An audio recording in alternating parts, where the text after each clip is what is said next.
Welcome, everyone.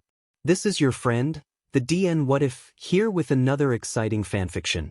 Today, we're diving into the story of What If Deku Downloaded a Multiverse app? If you enjoy this video, don't forget to hit that like button and subscribe for more fanfiction content just like this. Now, let's get started with the fanfic.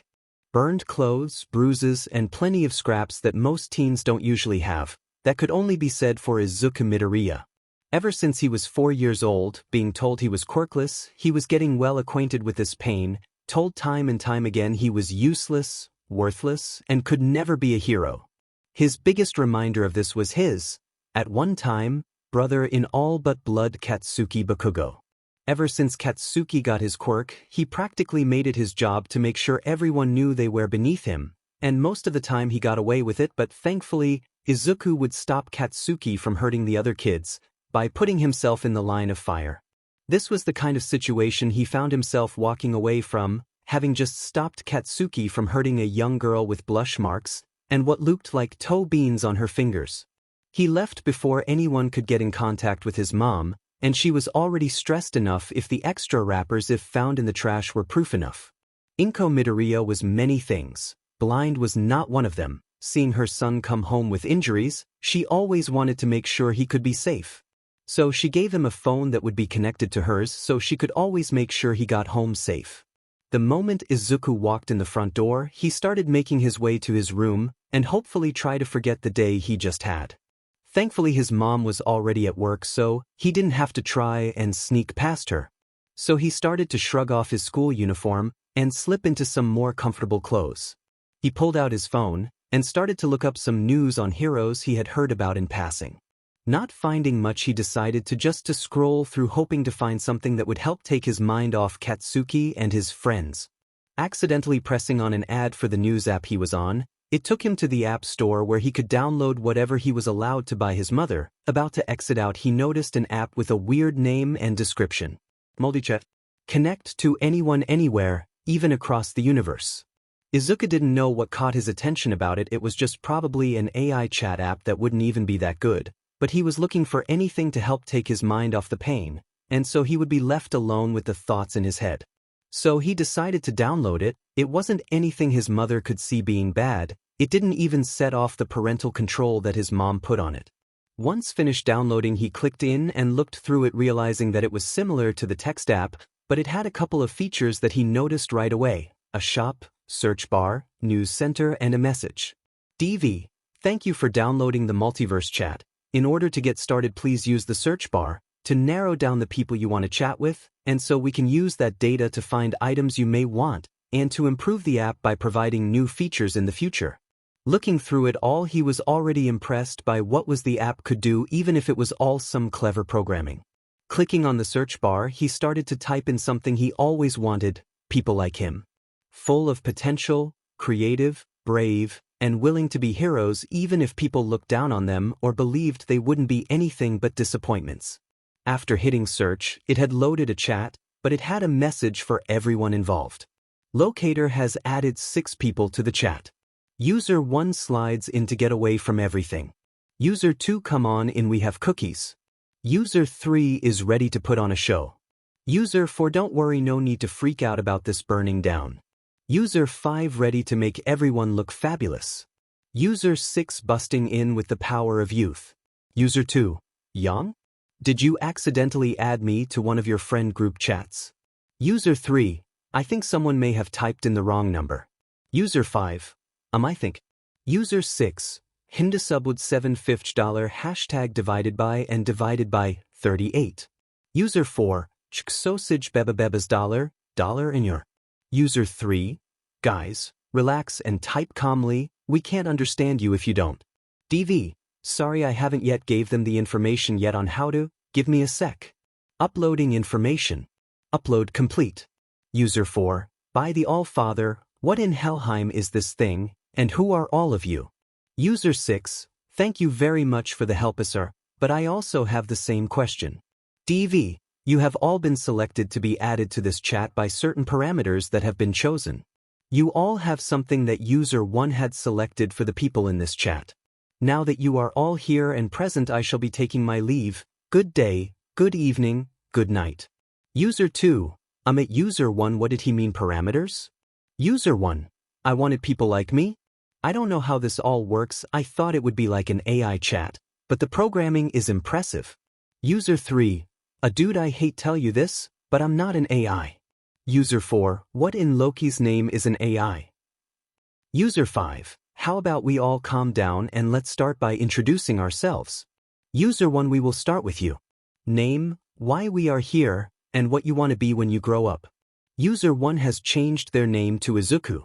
Izuku, hi, my name is Izuku Midoriya, and I wanted to chat with people like me, and I want to be a hero like All Might. User 4, User 3, hero? User 5, like a TV show? User 2, that's a weird way to call yourself a huntsman. Izuku, wait, how do you not know about heroes? And no, not like a TV show, like in real life. User 3, man, I don't think you're in the real world with thoughts like that. Izuku, I think I just messed up in the worst way possible. Everyone keep introducing yourselves. User 2 has changed their name to Ruby. Ruby? Hello, I'm Ruby Rose. I just got added to this chat after just getting home from training with my sister Young, and I want to be a huntress like my mom. User 3 has changed their name to Ren. Ren, hi, I'm Ren Amamiya. I live in a small town called Inaba, and I don't know what I want to do with my life just yet. User 4 changed their name to Hiccup. Hiccup, hello, I'm Hiccup Horrendous Haddock 3. I just got hit in the head by this strange device, and I want to be a dragon-killing Viking like my father. User 5 changed their name to Mari. Mari, hi everyone, I'm Marinette de Painting. I was sketching some designs, and I want to be a world-class fashion designer. User 6 changed their name to Lee. Lee, greetings, my name is Rock Lee. I was training, and wish to be a truly powerful ninja with just taijutsu. Izuku, yeah, that's what I thought. I'm so sorry, but I think I just made a huge mistake. I think I just got us all put into a chat that spans the multiverse, all because I wanted to escape. Ren, what the hell do you mean? This can't be multiversely. Izuku, I just checked the news center, it's showing stuff I've never seen before, and everywhere there are no mention of heroes. Chat on, I'm so sorry, I didn't mean to yona mikdupame problemijisted wanteto havi so mianado taktoiv bin so aloni and nitsamionian yonto just. Mari, chat on, Izuku. Chat off, calm down, we're not upset, just clam down and talk to us. Ruby, yeah, just explain why you made this chat. Izuku, I want people to talk to, that could understand what I'm going through, and I thought that this was just some dumb chat app that I could just vent to. Something I could just yell into the void at so I didn't have to be alone with the voices in my head. Ren, what kind of life do you have to try to something like this? Izuku, almost everyone has some kind of power we call quirks, something that they all get at the age of 4, 5 at the latest. Like super strength, pulling small items to yourself. Or causing explosions from your hands. But I'm part of the small percentage that doesn't have one, and because of that people tend to not want to be around me. People tend to just push me off to the side for the ones that have strong quirks, like Kaken. They don't punish him all that much when he tries to hurt others, just a slap on the wrist if that. When I try to stop him from hurting others, they say that I'm being a disturbance. That I'm jealous of other people because I don't have a quirk. And today I just got tired and want to just forget today, and just escape if only until mom gets home. Ruby, why would they do that? It's not your fault for not having a quirk. Izuku, I don't know. I'm just tired. So I just stumbled across this app, and decided that seemed good enough. Hiccup, like me, trust me, you're not the only one who feels that way, at least I can go to the forge away from everyone. Lee, I have my training, I can't use ninjutsu or genjutsu. Everyone else in my class make fun of me for it, that's why I push myself so hard. Ren, trust me when I say this, you can do great things, man. Besides, you just got access to the best people to help. US, we can help you. We'll be here if you need to vent, or need some advice. Izuku, thanks everyone, I needed this.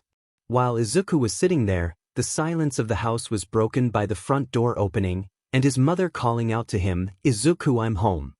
Looking back to the chat, he signed off so his mom wouldn't see the chat just yet. Walking out of his room, Izuku holds his head up a little higher than normal. Maybe he can still be a hero. After all, some people just need a little bit of help, and some people to believe you can do it. Ruby, well, while we wait for him to come back, what to finish up introductions? Rin, sure, sounds good to me. Mari, well then Rin, you can start us off then. Rin, fine, as I said before, I live in Inaba. It's a small city out in the country. We have a couple of things to do around here, like June's department store, but we really don't get a lot of new people coming into town. Recently there was this new kid that moved in, and as far as I can tell he seems fairly normal. But that's where it about ends, because a few weeks ago there was a strange murder. Guy was found upside down from a telephone pole. And there's been this weird fog that rolls through every so often, supposedly right in line with the Midnight Channel. Ruby? Midnight Channel?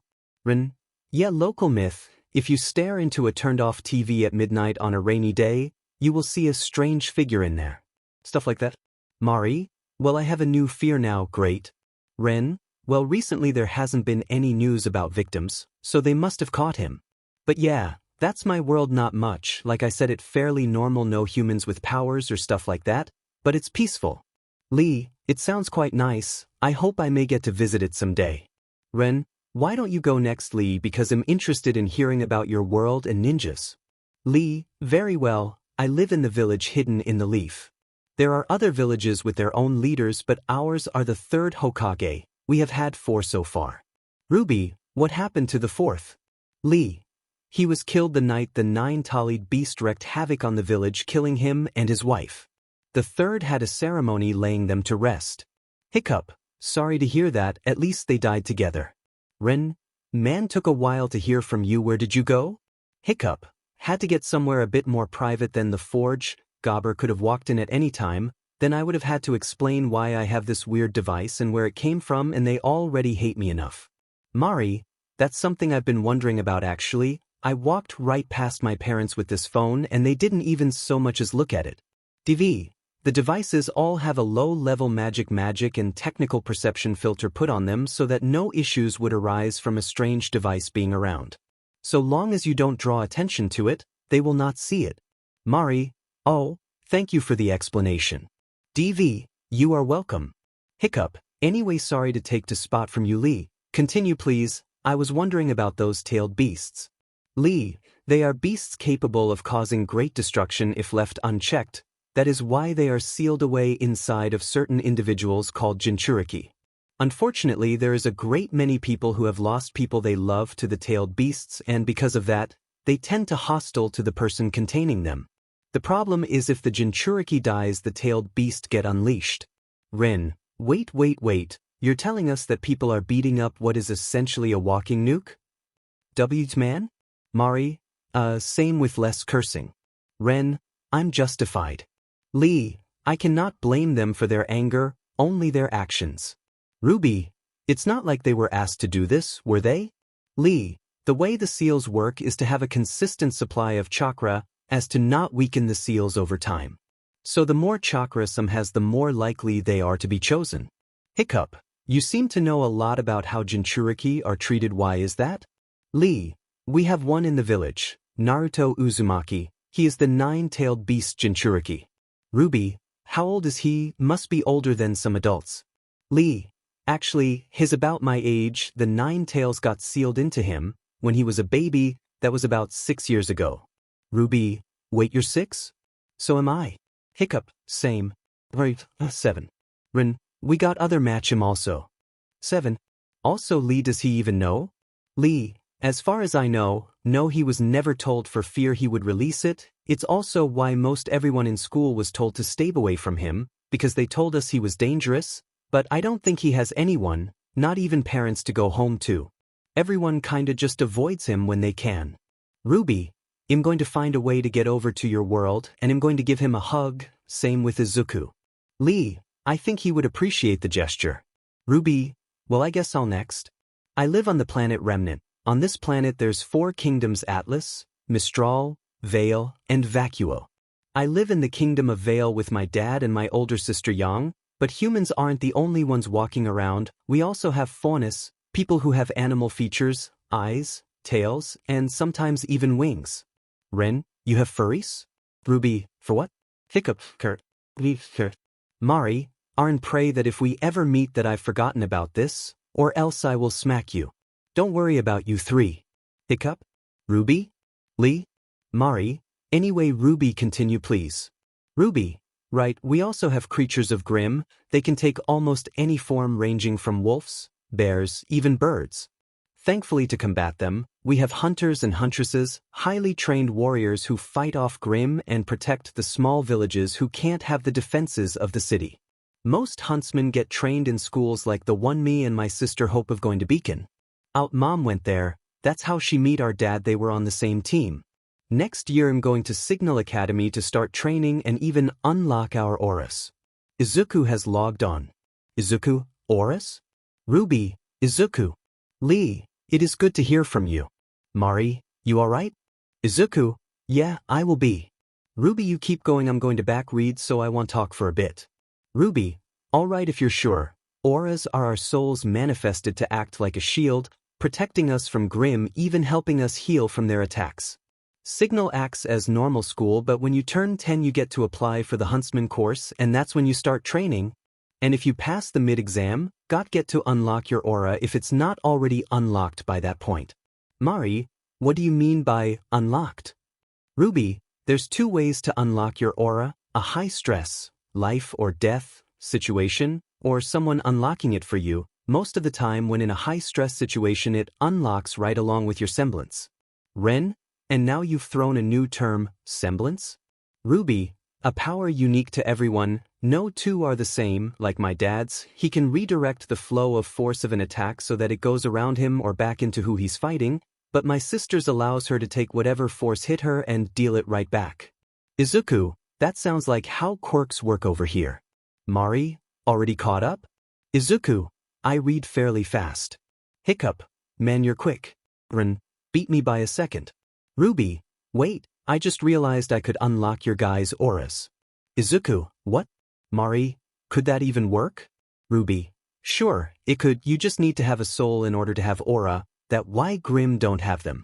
Even if you guys don't get a semblance you'll alias be safe if you're ever in my world. Hiccup, don't mean to throw a hammer into that plan, but we don't have a way to even get into other worlds, let alone meet up. Ruby, we've got time. I probably won't be able to unlock yours until I'm about 11, that 5 years to try to find a way. It will even help Izuku with being a hero. Izuku, you do that? Ruby, of course, you're my friend and I want to help. Izuku, thank you for the offer, but let's hold off on that for now. Besides, you said most people unlock theirs at 11, which means there's probably a lot of stress put onto the body when unlocking it. Even if we could meet up, it better if we wait until we're older before even trying. Mari, he's right Ruby, we don't even know if it would work, it's no use getting worked up over something that may not even work out. Ruby. Alright, sorry guys, I just wanted to help. Ren, and we appreciate it, besides like you said we got 5 years at least to work it out. I'm sure there's a way to do it, besides we can always ask the dev if all else fails. Hiccup, I mean he's not wrong. I managed to take a look at the shop real quick, it had a lot of things for sale, it even recommended me a book to buy first. Mari, what book? Hiccup. Hiccup, it's supposed to have all advancements from Stone Age to current, judging from the stuff in the preview I could read, I really want to get it and to make. Izuku, so I just checked, yeah, it has some items that could help us travel to other worlds but they are locked off. DV, certain items locked for numerous reasons. But the biggest current reason is age. As you are all children, it is reasonable to say that you shouldn't have access to that type of technology just yet. As you get older, more things in the shop will get unlocked, as well as certain unique items. Rin, so it's to stop us from messing around with dangerous stuff. Heath, correct. Izuku, alright then, so we just have to wait. Might as well continue. Hiccup, I'll go next, I live on Burke. It's few days north of Hopeless and a few degrees of freezing to death, located solidly on the meridian of misery. We've been here for 7 generations, but close to every house here is new. We have fishing, hunting, and a charming view of the sunset. The only problem are the pests. Ren, what you guys have rats or something? Hiccup, gods I wish, no other may have rats or mosquitoes, no we have dragons. Ruby, what? Like from fairy tales? Hiccup, if by fairy tales you mean giant fire-breathing lizards that sometimes like to set themselves on fire, then yeah, it's just like the fairy tales. Anyway, the leader of our tribe is my father Stoic the Vast. Rumors say he once popped the head of a dragon off its shoulders as a baby. Do I believe this? Yes I do. Ren, dude, even you have to say that can't be true. Hiccup. I have seen him pick up one of the carts we use to move supplies, and hit a gronkle that was charging him with it, and knocked it away. So yeah, I believe it. Lee. He must be incredibly strong to able to do that. You must be proud to have him as a father. Hiccup. Somewhat, he's not bad, but he's a bit disappointed in me, that I'm not like the typical Viking, big and strong like him. He looks at me like someone skimped out on the meat in his sandwich. He decided to throw me into the forge with Gobber, the only person in the whole village that tolerates me, just to get me out of the way. Mari, what about your mom? Hiccup. Gunch, she got snatched up by a dragon that managed to get into our house when I was a baby. Dad's all I got left.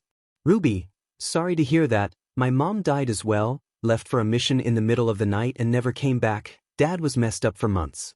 Hiccup. Yeah, that's what I mean, it like he thinks I'm just going to break apart right in front of him. That's why I want to get stronger, so that he can be proud of me. Lee, that is truly a marvelous goal. Have you tried to start training with some other kids? Hiccup. Nope, they just do the same as their parents. Think of me as the joke of the village. Lee, well, my classmates believe me to be a joke because I don't have access to ninjutsu or genjutsu, but Mike Guy Sensei is helping me train. I could ask him for a training plan for everyone. Hiccup. I'd appreciate that. Mari, well, I guess I'll wrap us up then for the night. Me world is pretty normal, just you average French girl living with her parents who run a bakery. It's always nice to wake up to the smell of fresh bread in the morning, but yeah, my life is pretty normal compared to the rest of you guys. Anyway, we should get off soon, it's getting pretty late, and I still have homework to complete. Izuku, yeah, you're right. Night everyone. Lee, I will try and talk to Guy Sensei before getting back on tomorrow. Ruby, night guys. See ya. Mari has logged out. Izuku has logged out. Ren has logged out. Ruby has logged out. Lee has logged out. Chapter text. Izuku POV. The morning is here. The morning is here. The more dash. Yon here's hoping today will be better, Izuku said after turning off his alarm. Reaching over for his phone, still seeing, the app finally cemented that, for as weird and improbable as it can be, the multiverse does exist.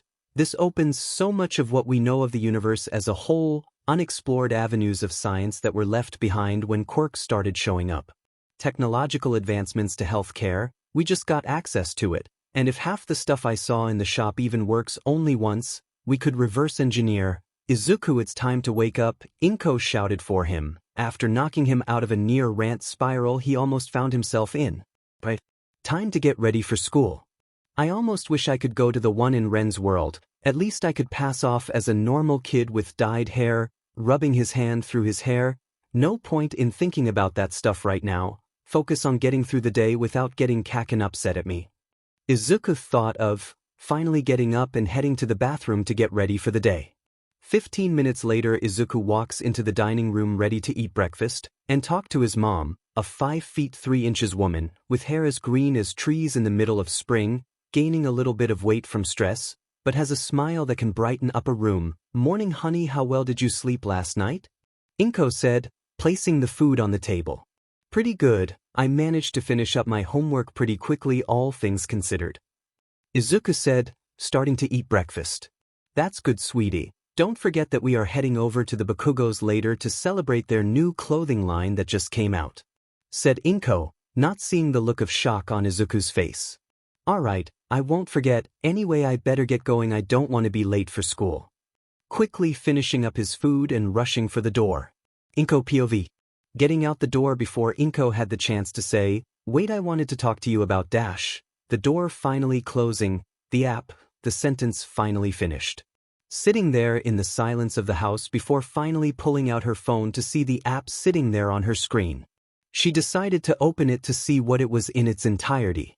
When first opening it, she got the introductory message. The only difference was the chat that was already there. Deciding to hold off for a bit, she started to look through it, finally finding the help canned A section of it. Reading through it, she stumbled upon a contact option.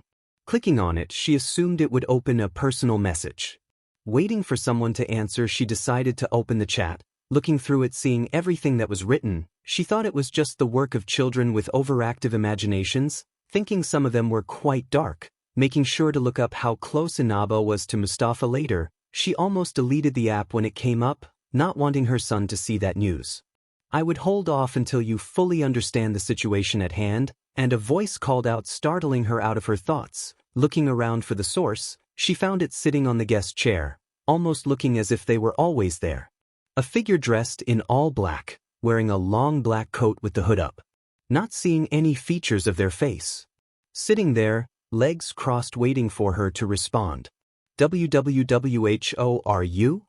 And how did you get into my house?" Yelling at them while dialing the police. "Whoa, slow down, you call me here for help with the app, right?" The figure said, arms placating peace. "Yep. You're the help from it?" Inko spoke, fingers still hovering over the call button. "Yep, normally I would have talked through the app, but I figured with everything you're about to find out, it was better to give you a personal explanation," they said, finally leaning back into the chair. "Who are you? And give me a good reason not to call the police for breaking and entering?" Inko said with a firm voice, but still with a hint of nervousness. "I'll get to that, but first there is someone I think you should call. Thankfully he's working in the very precinct you were about to call. He has the very ability you'll need to believe me. Ask for the leading detective," the figure said, letting their words hang in the air. Inko thought about what they said, finally thinking it was the best course of action, hit the call button. Ring ring re. "Hello, Mustafa Police Department, how may I help you?" the responder asked. Inko, trying to find the right words, finally said, "Hi, my name is Inko Midoriya. I was hoping to speak to the leading detective." "Of course, let me get him real quick." A couple of moments later, a new voice answered, "Hello, this is Detective Tsukachi speaking. Who is this?" "This Inko Midoriya. I don't know how to say this, but someone said I should get into contact with you. They're currently sitting in my living room after just appearing, and I never let them in. Never once taking her eyes off them. Are they still there? Are you in danger?" Tsukachi spoke, voice now lined with urgency. "Yes, but they asked me to call you. I was hoping you could help, please." Inko spoke, hoping to finally start getting some answers. "Detective, I would ask to make sure you have everything you may need. It may be a bit disorientating." The figure spoke for the first time since the call started. Snapping his fingers, a new person appeared, right in front of them. The man stood 5'11", with black hair, dark eyes, wearing a white dress shirt and a green tie. The man quickly gathered his bearings, locked eyes on the figure, and put himself between them and Inko. "Who are you and how did you bring me here?" Tsukachi spoke, readying himself for a possible fight. "You may call me Desmond, and I'm the assistant to the developer of the Multiverse app," Desmond said, finally revealing his name. "I brought you here for a few reasons. 1. To calm Ms. Midoriya and to make her feel safe. 2. Your quirk allows you to know when someone is lying to you and telling half-truths. And finally 3. I need you to believe what is happening, so a certain symbol doesn't come crashing in here, believing the people here work for all for one when they don't," Desmond said, words retaining a certain edge to them. Tsukachi's eyes now widen at the mention of that devil in a three-piece suit. "How do you know that name?" Hand moving to his service weapon. "I know everything I need to know about this world and everyone in it. Now, if it will appease you both, allow me to say this: I will not cause any harm to you both, and will speak nothing but the truth. Is that good enough for you, detective?" Desmond said, crossing his arms, waiting for a response. "Truth, and you're answering every question I have. And no half-truths either." Finally relaxing, if only a little bit, never removing his hand from his service weapon. Just then Inko spoke up, "Okay, what exactly are you here for?" Desmond took a deep breath and spoke, "Might as well get comfortable, it's going to be a long story." Telling them everything about the chat and what is to come. Izuku POV. Finally slowing down from the sudden sprint from the house he found himself in, he took the time to collect his thoughts, which had been running wild. "I don't even know where to start with telling her everything, and I definitely can't explain the chat and where it came from. I just hope Lee is having better luck with my guy than me." Falling into a decent pace on his way to school, passing overhead, he could hear the sound of what sounded like a jet taking off. Looking up he spotted air jets soaring through the sky. He's going pretty fast, there must be a villain attack up ahead. Reaching into his pocket he feels around for what should have been there but wasn't, his analysis journal. Where is it? It was supposed to be right here. Feeling around for it, a thought finally hit him. It's back in my room on my desk, crude, and I can't run back there, or else I'll be late for class. Maybe the chat has one I could buy, slightly muttering to himself as he pulled out his phone, stopping by a nearby alley. He started to go through what the chat offered. Scrolling through the store he stumbled across something that caught his eye. Yggdrasil Journal. A journal made by twin Droff brothers Brock and Sindri. This journal is a copy of their original journal made from the bark of the world tree, and refined by their expert skill. This journal will allow the owner to write their thoughts and ideas without worrying of running out of pages or it being damaged. It also allows whatever is written inside of it can't be seen by those the owner does trust. Because even if the brothers butt heads on techniques and lifestyles, they still agree that certain things must stay hidden even from the all-seeing eye of Odin. 3,500 yen, pay here. Izuku stared at the item in question before deciding to buy it. Clicking the option pulled up a display where he could use physical money to purchase the journal. Paying for it, all of a sudden a flying creature just showed up in front of him, white fur, dark purple wings, rabbit-like ears, and a red head palm. As weird as it looks, Izuku wasn't ready for it to say, "Thank you for your patronage, Cupo," disappearing just as quickly as it showed up. The only thing that let him know it happened was the journal now in his hand. What was that? Needless to say, he couldn't wrap his head around what just happened. Standing there for a few minutes, Izuku decided to just move past it for now. After all, panic attacks were for when you get home. He started to write down his thoughts about hero news as he went. About the time he showed up at Aldra Elementary, he didn't even realize he was almost late, thankfully just barely able to sit down just as the bell rang. As the day went on, he almost believed today would be a good day, if not for the group of people who managed to catch up with him at lunch. Pulling him into a nearby deserted hallway, there stood Katsuki Bakugo, hands already smoking as if to darken his ashen blonde hair. "There you are, Deku. I was almost wondering if you were trying to avoid your punishment for yesterday," he said, words laced with venom. "KKK-chan, I wasn't going to let you hurt her. You know that you can't just attack someone just because they want to be a hero." Izuku managed to stutter out, looking for a way out before he even finished. "That doesn't matter, Deku. I'm the only one deserving of being a hero, and Round Face should have understood that, and become my stepping stone. Now that glory falls to you," Bakugo said with an evil smile on his face. In the time it took to take a breath, Bakugo was already hitting Izuku, beating him down, making sure there were no marks in places that people would see. Izuku, even through all the pain, still managed to keep aware of what was happening. After a short time later, the blows slowed. Starting to uncover his head, he looked for the reason why, and there stood one of Bakugo lackeys. Wings he called them, holding the journal he bought just today. "How did you get Deku had to steal off someone else? There's no way you could have bought this, it's too nice for someone as useless as you." Tossing it to Bakugo so he could decide what to do. Bakugo caught the leather-bound journal, and looking at Izuku, kicked him in the stomach, and yelled, "Where'd you get this from, and how many times do I have to tell you, you'll never be a hero, so cut it out with your Staker notebooks." Blowing up the journal for good measure. Once the smoke cleared, the journal looked no worse for wear. That only caused Bakugo to try harder to break it. "What the hell?" Bakugo sneered, trying to open it, not finding any purchase on the cover.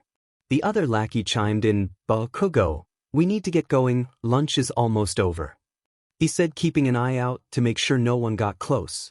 Bakugo glared at him. "Shut the F up, fingers, I know that," he said, finally deciding to throw the book out the window. "Listen close, Deku, I'm the only one in this whole building that deserves to be a hero, and you better get that through your dumb head, or else I'll fix the mistake Auntie made by having you." Leaving Izuku there on the ground, heading back to class.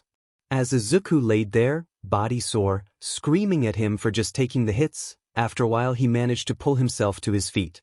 Taking a few small steps, using the wall as a crutch, started to head to the window to see where his journal landed. Looking around, he managed to find it just a couple of feet away from the building. Deciding that he was already going to be late, went to go grab it. As he started to move, a notification went off on his phone. Taking it out to look at it, he noticed that he had something in his inbox, a gift from someone. Clicking on the tab, it looked like a small Rubik's Cube. Thankful there was a note that came along with it. Hello Izuku, as a gift for making your first purchase from the shop, we have decided to sponsor you a little gift we hope you will find quite useful. This drone is a copy, made from the blueprints of the helpers and assistants of a group known as Guardians. Meant to help warriors selected by the traveler, this ghost has most of the same functions. Being able to pull up a map of the surrounding area. Enemy detection. The storage device. The scanner. Communication relay. Healing matrix. Onboard AI assistant. Some more notable features weren't able to replicate it. Revive system. Transmat system. A weapon creation system. A vehicle creation system. We hope that you find the little guy helpful and hope you continue to use the chat shop. MC support team. Izuku had only a few moments before the device activated, floating up, stopping just at his eye level. Parts started to shift and rotate before stopping. The main lens lit up and shifted a range of colors before settling on green. Hello Guardian, how may I assist you? It spoke, a voice seemingly echoing through his head. What the, sorry, why did you call me Guardian? Izuku said, standing up as straight as he could. All people who have a ghost are given the title, Guardian. Do you wish to be called by a different title? It rotated, almost as if tilting its head. Just call me Izuku, I'm not really worthy of that kind of title. Izuku said, still heading outside. As you wish Izuku. Taking the time to do a brief scan. Izuku, I'm detecting several injuries, would you like to heal you? It asked inquisitively. Sure, I would be very grateful for that, Izuku said while walking through the empty halls of the school, finally nearing the door outside. One moment please, it said, beginning the process. As it went on, the sting of the wounds started to fade, and 5 minutes later it was done. Healing complete, it said after the last bit of pain vanished. Thanks, I don't think I ever caught your name. Izuku said, finally breathing normally. Us ghosts don't have names, usually defaulting to being called Ghost, or by our designation number. Ghost said, still floating around and scanning Izuku. Then what was yours? I don't want to keep calling you in it or Ghost in my head. Izuku said, finally reaching his journal. My designation was RX-7279, said Ghost. Izuku, now looking properly at the ghost, noticed that its color scheme reminded him of the red dog in that game he watched his dad play once. What was his name? How about Red 9? That way it has the first and last of your designation, plus the color scheme reminds me of him, and when shortened it's R9. Izuku spoke, hoping the ghost would go for it. Very well Izuku, my name is Red 9, or R9 for short. By the way, I sent a copy of your injuries to the contact labeled Mom on your phone, as well as a small copy of your memories to show how you got them. R9 said in a calm voice, as if he didn't just drop the biggest bomb right in Izuku's face. What? Why would you do that? Also, how did you get a copy of my memories? Now starting to freak out, he didn't want his mom to find out, and certainly not like this. When you activated me, I scanned your brain waves in order to know what language you were speaking. Also, it allows me to recall events so I can give better choices to you in the future. Did I do something wrong, Izuku? R9 said, waiting for Izuku to respond. Why did you send it to her? Izuku managed to finally find his voice again. I didn't want her to know because it would ruin her friendship with Auntie Mitsuki. Almost starting to shout. It is my job to assist you with any and all problems you might face. Law dictates that when a child is hurt, their parents or legal guardian must be informed as soon as possible. R9 spoke, justifying his decision. But this could ruin Kaken's chance at becoming a hero. I would be responsible if that happened. Izuku said, hoping he could stop the situation at hand. From the short interaction I've seen, he doesn't seem to be a friend. He more resembles an enemy, a bully at best, a villain in the making at worst. R9 said, words carrying a hint of confusion. Why do you keep defending his actions, and keep demeaning your injuries and feelings? R9 asked, Because everyone says so, I'm useless, worthless, and Kaken is great, and has a strong quirk, everyone says so. Besides, no one believes in me, not my classmates, not Kaken, not even Mom, so who would now? All his emotions come flooding out. Unable to hold back his tears, Izuku fell to his knees, no words spoken between the two of them until. So let me be the first then, I believe in you. I know how smart you are, you could come up with a plan to fight anyone given enough time. You're brave enough to put yourself in the line of fire to protect the innocent, and finally you're strong enough to keep getting back up. R9 said, floating down to look Izuku in the eye. If you weren't worthy to be called a guardian, I wouldn't have turned on. So yes, you're worthy to be believed in, and I can't think of a more worthy person being called a guardian. If I can believe, so can others, so come on, I don't think you need to be here at this school anymore. R9 said. Izuku looked at R9, but what about Kaken, isn't he still my friend, in such a small voice? Maybe at one point, but not anymore, you've given him enough chances. R9 looked around, we should get out of here, first let's get your stuff. Head to the front, I'll get your things. Picking himself up, Izuku wiped his eyes, won't they see you? No, I would be a terrible ghost if I couldn't make sure people didn't notice me. See ya at the front door. R9 responds, flying off to grab Izuku's things. After leaving, Izuku started to head to the front. Still repeating everything that happened between him and Bakugo over the last 2 years. Am I really worth all the effort? I mean just a Deku, like KAC, I believe in you. Snapping him out of his thoughts, you're my friend and I want to help. You can do great things, man. If nothing else, they're my friends and they believe I can, so I will, even if KAC, Katsuki, Jeep's beating me down, I'll keep going, all with a smile on my face. Ready to go, Izuku? Turning his head to see R9 there. But before he could respond, he got a notification. Izuku, when you get home we need to talk about some things, starting with the app, Mom. Honestly? Not really, but this needs to happen, right? Izuku asked. R9 nodded, yes, it needs to. Guardian said in a playful tone. Then let's go, Red, it's going to be a long day when we get back home. I can only imagine how everyone else's day was. Izuku said, walking away from the school. Apparently the person known as Lee got into a fight with a group of people over someone named Naruto. What? Rock Lee POV. After leaving the academy early, thank you, Gai-sensei, for talking to the teachers who teach ninjutsu and genjutsu, Lee started to head to the training ground where Gai-sensei was waiting for him. Heading through Konoha, Lee took his time walking there, not really in a rush, and thankful he had the time to think about what he was going to say to Gai-sensei. After all, he promised the chat he would talk to him about seeing if he would help with training them. Not sure how he could explain it.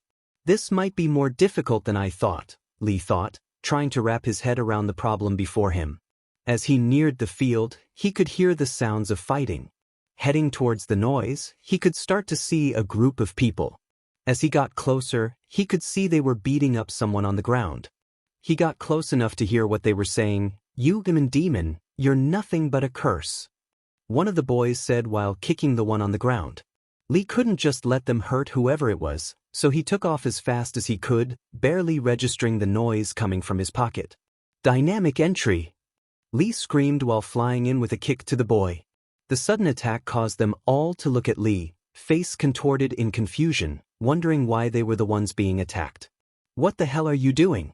He's the one you should be attacking, not us. One of the other boys yelled. Taking the chance to look behind him, he saw a boy with blonde hair, marks on his face almost reminding him of whiskers. The boy he had saved was the one he had told everyone about in the chat, Naruto Uzumaki. Face now covered in bruising and blood, Lee looked back at the other boys. Now do you see? They sneered. He deserves this. He's the one who caused our family all that pain. We're just making sure that he gets the punishment he deserves, the boys said, believing they were right. No, this isn't right. He's not the one who hurt them. You're doing this because you know no one would stop you, Lee responded, his voice firm and resolute. And I will not let you continue doing this. Preparing to fight. Well said, Lee. Spoke a new voice, loud as thunder. Looking where it came from, stood a man 6 FT, wearing a green jumpsuit, a green tactical vest, and orange leggings. I was wondering why you were late, but seeing this mess, now I understand, Guy said. Now, what are you boys going to do? He said, taking a spot next to Lee. Nervously, the boys picked up the one Lee kicked and left, leaving the three of them alone. All right now, how about you tell me what happened, Lee? Guy said. I was on my way to meet up with you, Guy-sensei. However, I heard them attacking him and I couldn't just turn my back, said Lee. And I'm proud of you because of that. If they ever give you trouble, let me know, and I'll handle them. Guy said, giving Lee a thumbs up. But unfortunately, I'm going to have to cancel training today to take this mess to the third Hokage, Guy said with a long sigh. Wait, Guy-sensei, I have something to ask first. Lee spoke, trying to get his words out. I was wondering if I could ask you to come up with a training plan for my friends, Lee asked, looking Guy in the eyes. May I ask, who are these friends? Guy asked. I don't think you would believe me, sensei, if I told you the truth. Lee replied. Well, do you trust them, Lee? Guy asked. Yes, I trust them, they are good people. Then I'll trust you just as much, Lee. Guy said with warmth in his voice. But first, let's help him out. Guy finished, looking Naruto over. He'll be alright, just needs some rest and maybe a checkup after he wakes up, just to be sure. Guy said as he finished up. Help me carry him back, I don't want to just leave him out here. Guy said as he started to move the unconscious boy. Lee ran over and helped him put the kid on his back. Alright, let's head over to the third Hokage. He'll have wanted to hear about this. Then we can talk about those workout plans. Guy said, as the two of them started to walk towards the mountain. As the two of them carried him back to the Hokage's office. On the way, they spoke about how Lee's day was, and about why he had decided to jump in. I came to realize something recently. He never had a choice in the matter of being a Jinchuriki, did he? Lee asked. No, he didn't, he was just the closest at the time. Supposedly it was the fourth who put the nine-tailed beast into him.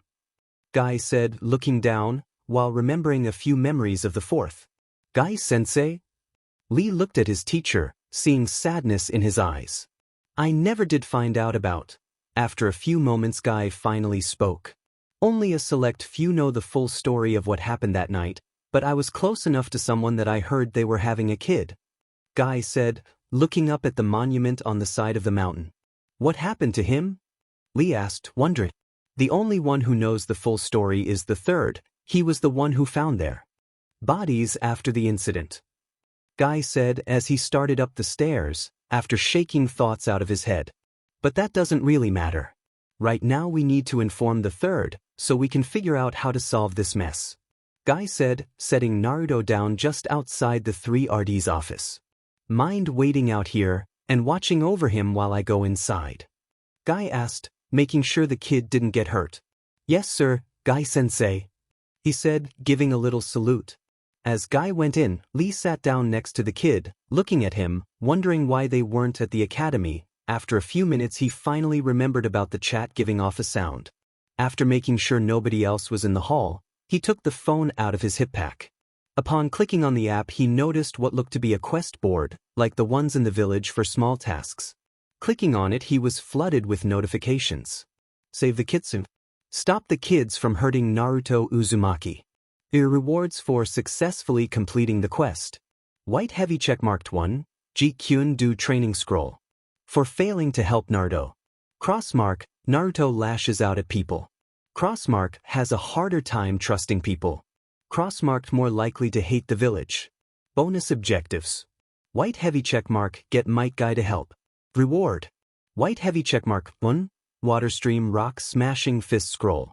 White heavy checkmark, a phone for Might Guy. Crossmark, fight the boys off by yourself. Reward. Crossmark 1, Key Tablet. Crossmarked 1, Turtle Hermit School Scroll. Get Naruto to trust you, still in progress. 1, Mei Tai Training Scroll. A phone for Naruto Uzumaki. Looking at the quest, Lee couldn't have been more proud of himself. He managed to make the right call on wanting to help, he even got rewarded. He would have to look and see what the other reward was later, but he was happy he could explain the chat to Guy-sensei even easier. Hearing a bit of shuffling next to him he put the phone away. Glancing over he saw Naruto starting to wake up. Ugh, WMI, and who the hell are you, bushy brow? Naruto asked, just coming out of the daze he was in. We are sitting outside of the third Hokage's office waiting for my sensei, and my name is Rock Lee. Lee said, holding his hand out to shake. Naruto looked at the appendage, then finally scoffed, yeah right, I'm not that dumb. You just join in with the rest of them when I finally bring my guard down. He said, bringing his knees up to his chest and resting his arms on them. Why would I join them? Lee asked, looking confused. Why wouldn't you? They beat me up, curse me, or just straight up ignore me. So why not you? Naruto grumbled, eyes taking a red coloring for a brief moment. Hell, I'm going to get in trouble for this. I always get blamed when I'm the one being attacked. He said through gritted teeth as he punched the ground. Lee looked down and could see the small cracks left from the impact. I'm just a cursed child that no one is willing to put down for some reason.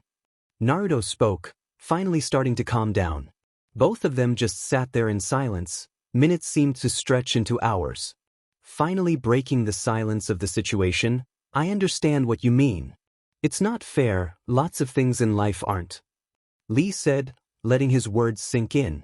I might not know what it's like to be hated as much as you, but I do know what it's like to be hated and made fun of. He said, finally looking at Naruto. But I want to help, and maybe all you really need is a friend.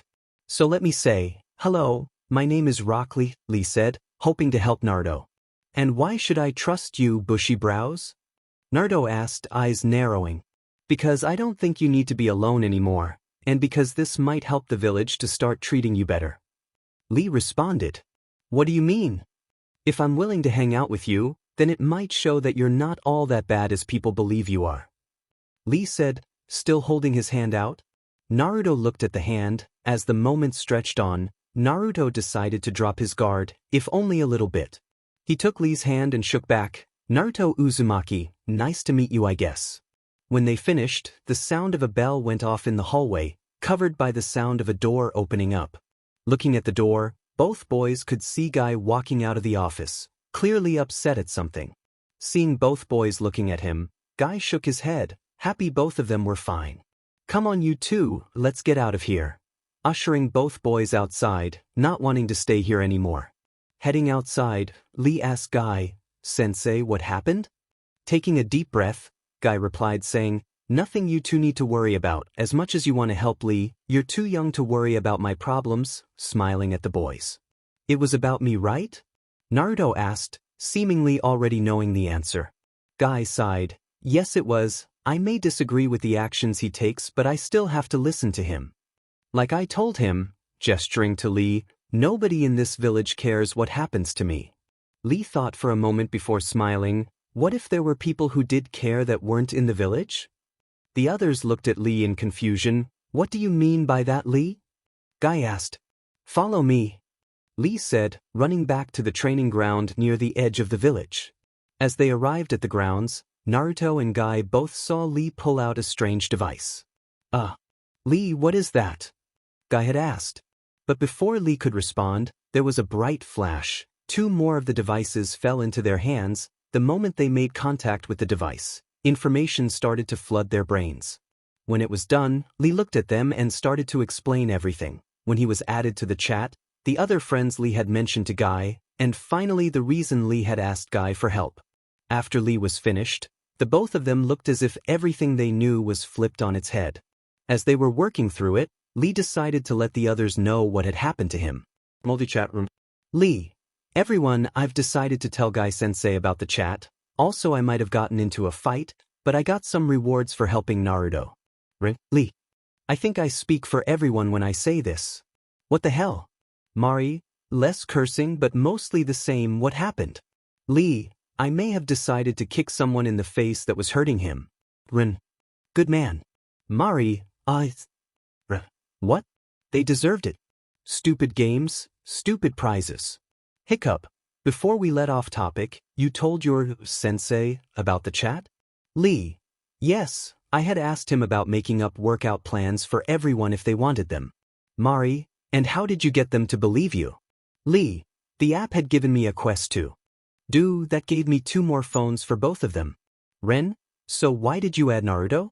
Lee, I want to help him by making everyone see he's not as bad as the village makes him out to be. Ruby, well, that does make sense. Where are they? Lee, uploads shocked faces.png. Ignore the headband. Right there. Ren. Mari. Ruby. Hiccup. Rin. Ha ha. Ruby. Hee hee. Mari, stop laughing you two, this is serious. Hiccup. I mean, it's a little funny, Mari, you have to admit. Izuku has logged on. Izuku, Lee, what happened? Ren, I was wondering when you show up. Izuku, Ren, not the time. Lee, why was it when I was walking home after a massive revelation, did I hear from Red that you got into a fight? Ruby, I didn't say anything though. Izuku, different Red Ruby? Lee, are you good? Lee, yes I am, not didn't get hit, it wasn't even a real fight, I just kicked someone away. Izuku, alright then, sorry about that, I just a little worried. Hiccup, if this is a little, I fear what happens when you get really upset. Rin, now then who's Red? Izuku, my ghost, I got him when I ordered something from the chat shop. Ruby, oh, do you have a picture of him? Izuku, uploads self of him and red9.png. Mari, oh, you look quite nice Izuku. Ren, yeah, I'm inclined to agree green bean. Ruby, yeah, you look good Izuku, and also Red looks so cool. What's all the stuff he can do? Izuku, heals me outside of fighting, storage, map, enemy detection, communication relay, and it even scans things so I can analyze them later, and even try to build from the blueprints he still has in his memory banks. Ruby, oh, can you send me some of those plans? Oh man, now I want my own ghost. Izuku, I mean, I got mine as a gift from a sponsor, even then mine has limits. He may have the plans but he can't fabricate them. Mari, still everything else is still pretty good, all things considered. Ren, yeah, I mean, healing alone is a good enough reason to get one. You said you got it after buying something from the shop? Izuku, yeah, I bought a new journal that only I, and those I trust can open it. Supposedly it's a copy from two dwarf brothers. Hiccup, I'm sorry, dwarf brothers? You mean you have a copy of a journal made by Brock and Sindri? Izuku, yeah, it was really reasonably priced. Hiccup, what else is in the shop? Mari, Hiccup, I get it, you're excited but you need to calm down. Ren, I think he's not listening anymore. But still good for you man, I just hope I can get something cool soon. Ruby, Izuku, anyway, I'm almost home, and I still don't know where to start with explaining everything. Ruby, like all good stories, from the beginning. Mari, I would agree, it's best to start and work from there. Izuku, yeah, well Red already uploaded a video to her, so I really can't hide it from her anymore. Mari, how bad? Izuku, according to Red, multiple fractures along my ribs, some internal bruising, and light first-degree burns. Ruby, how has he not been arrested yet? Izuku, it's my word against his and the school's, but hopefully I won't be there anymore starting soon. Ren, what do you mean, like switching to somewhere else? Izuku, more like online, it would be the best. Work at my own pace, free up more time for me to train, and maybe pick up a few skills I might need if I get into UA. Ruby, not if. You will get into UA if we have anything to say about it. Ren, and we do. Mari, it's good you already have a plan in place. Izuku, more like a series of first steps. But yeah, no more feeling bad for myself, I'll have to work twice, if not 10 times harder than everyone else. I have to get started sooner than later. Lee, well thankfully, Guy-sensei just snapped out of whatever happened, and he's willing to help. He was moved by your words of youth, and will help you to reach your goal. Ren, words of youth. Who says that? Izuku, really? He'll help? Please. Ruby, looks like everything is going smoothly. Hiccup, okay, I'm back and I might have made an impulse buy. Mari, what did you buy? Hiccup, I wanted to see what other things were in the shop, and I came across the almanac again and well. Ren, you bought it?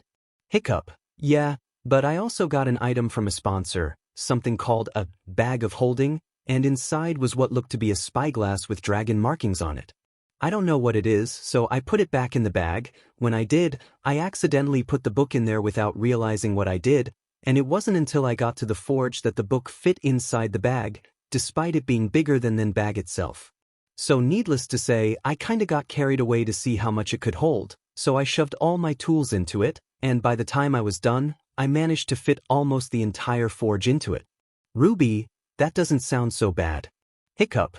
Yeah, except I don't know how to get them back out without causing a giant mess. Izuku. Okay, calm down. If it's anything like my journal, it will respond to your thoughts. Try to think of the tool you want. Hiccup. Okay, that worked, thanks Izuku. Izuku, you're welcome. I'm outside my front door, I'll talk to you guys in a bit. Izuku has logged out. Ren, alright, let's hope his mom will hopefully listen to him. Mari, she wants what's best for him. Ren, yeah, but that may not line up with what he wants. Ruby, he'll be fine, I think if she is anything like Izuku, she'll listen. Lee, still, let's log off, I still need to train for the day, and I believe you guys are still in school. Alright, talk later. Ruby, bye waving hand. Lee, Mari, Ren and Ruby have logged out. Izuku POV. Approaching the front door, I could help but feel a bit nervous about what was going to happen. Steeling myself, I opened the door and stepped inside. I'm home, I said, taking my shoes off before walking further in. As I walked into the living room, I noticed it wasn't just my mom sitting there. Ah, Izuku, you're home early. Although that might be for the best if the message I got was anything to go by. Inko said, voice teetering on the edge of calm and panicking. I'm fine, Mom, all healed up thanks to a friend. Izuku said, here you can meet him, Red, say hi. A few seconds later, R9 showed himself to both the adults. Hello there, my name is Red 9, a pleasure to meet you both. Red said, introducing himself. It's nice to meet you, you already know who I am, and this is Detective Tsukachi.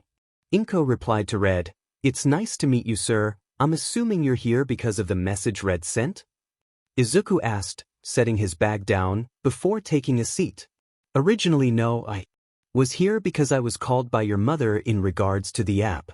Tsukachi said, stressing a certain word. Izuku looked at him in shock. What app? I don't know what you're talking about. Izuku said, trying to calm down. It's alright, I know about it and so does your mother.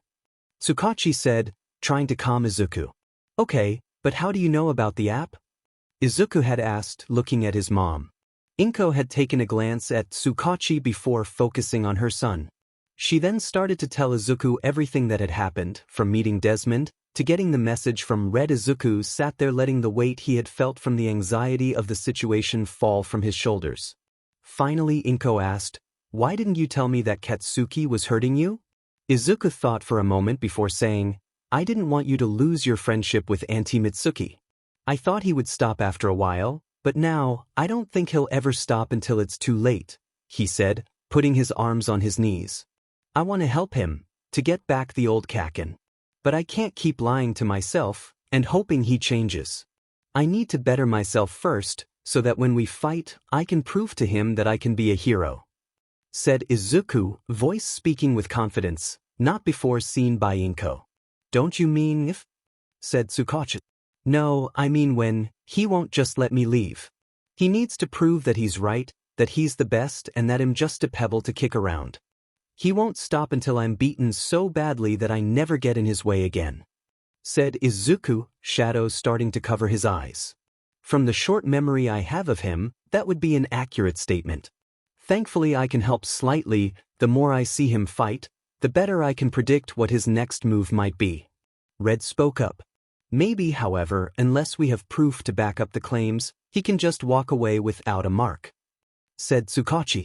What about the message Red 9 sent me, shouldn't that be enough proof? Spoke Inko. Only how bad he was injured, not who did it. But it is enough for me to start looking into that school, see how far it goes. I'll let you both know when I get some more information. Said Tsukachi, bowing to them both. When he stood up straight, he handed over a card to both of them. This has my number, so if something happens, contact me. He said before walking out of the front door. Sitting there for a few minutes, Izuku told his mom that he wanted to switch over to online schooling. Inko almost instantly agreed, not wanting her son to be hurt anymore. That being decided, they started to look over options. As they were looking through options, Izuku stumbled across one that had an engineering program, one that would allow him to get the experience needed to start building some of the blueprints that Red had. "Hey Mom, I think I found the one I want to take," he said, showing his mom the program. After looking at it, she responded, "Are you sure? It might be a bit difficult." "Yeah, but that's why I need to. I need to work harder than everyone else, or else I won't be able to keep up with them and be dead weight." Izuku nodded his head before answering. Inko, looking deep in thought, finally decided, "All right, but I want to know everything. Every workout, project, homework. Everything. I don't want any more secrets between us. I know nothing is going to change your mind, but I want to make sure you're safe until you can protect yourself.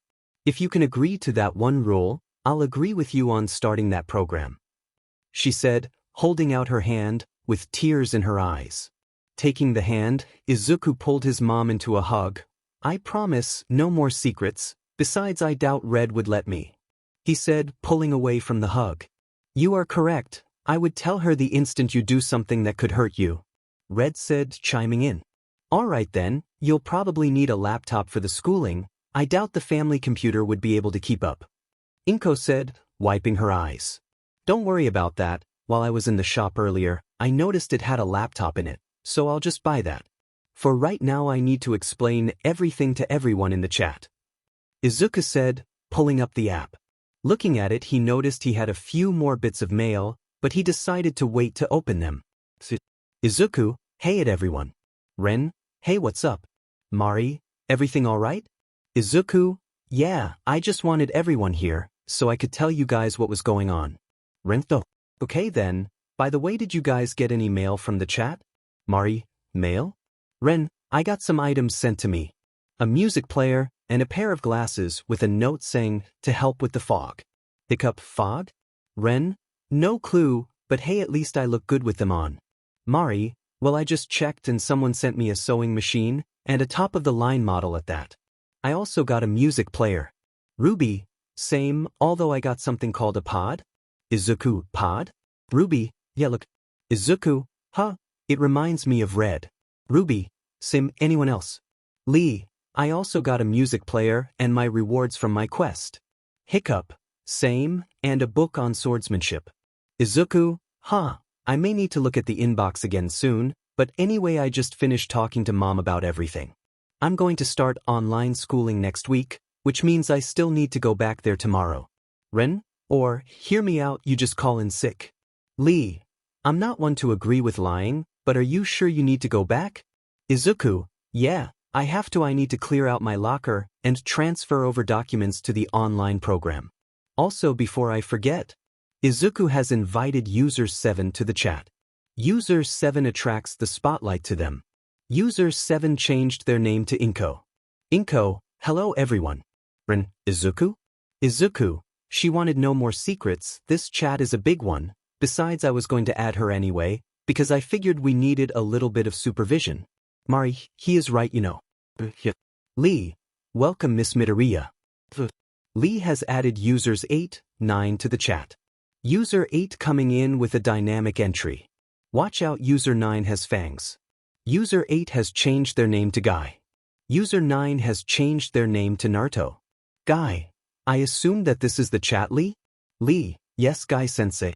Naruto, Did anyone else get a scroll on how to do hip-hop keto?" Hiccup, "What in Helheim is hip-hop?" Rin, "Type of music, I prefer soft jazz." Mari, "Okay, back on topic, why did you add your sensei, Lee?" Lee, "So that Guy sensei could come up with your workout plans." Ruby, "Oh, that makes sense." Izuku, "Alright, also I need to add in time to practice making support items to the workout." Guy, "Alright, don't worry. I'll whip you all into shape. Just need to know how you want to fight." Izuku, "I guess I'll start us off, I want to." As the night went on, everyone told Guy how they wanted to train. As it started to get late, everyone signed off for the night, Izuku deciding to show Red 9 his journals, while also moving all the information to the Yggdrasil journal. Once all was said and done, Izuku decided to get rid of any information in regards to weaknesses, an oversight on his part that was spotted by Red. By the time he was done, Once Izuku laid his head down, he was out right away. For the first time in 2 years after getting diagnosed as quirkless, Izuku slept without feeling in any pain. Once the morning came back around, Izuku woke up and started to get ready. Thankfully, Inko had talked to Guy last night on what kind of meals to make. Once they sat down, they started to talk about what their plans were. I'm going to stop by the library after school to pick some books on basic engineering. Maybe also look to find where I can find some materials to practice with so you don't have to pay for everything, Izuku said, cleaning up his mess. All right, dear, I'm going to be home a little late. I need to restock our fridge with ingredients for our meals. I'm not going to just let you do this by yourself. Inko spoke, words said with a happiness unseen in the last 2 years. Tasks firmly decided for the day, they both left. As Izuku walked to school, he decided to try out the music player he got when he checked the chat mail. Putting on his headphones and hitting shuffle, he let the music carry him. After a few minutes, he noticed something strange. Everything around him was perfectly in time with the music. Deciding to see what was happening, he looked at the player. Once he flipped it over, he noticed the name on the back, Vandalay Tech. Using that for a starting point, he scoured through the shop before finding the listing. Vandalay Tech Hi-Fi Music Player. This music player was developed from the remnants of Project Armstrong, capable of playing music from anywhere in the multiverse. This player is perfect for getting lost in the beat, having the capability to make everything move to the user rhythm.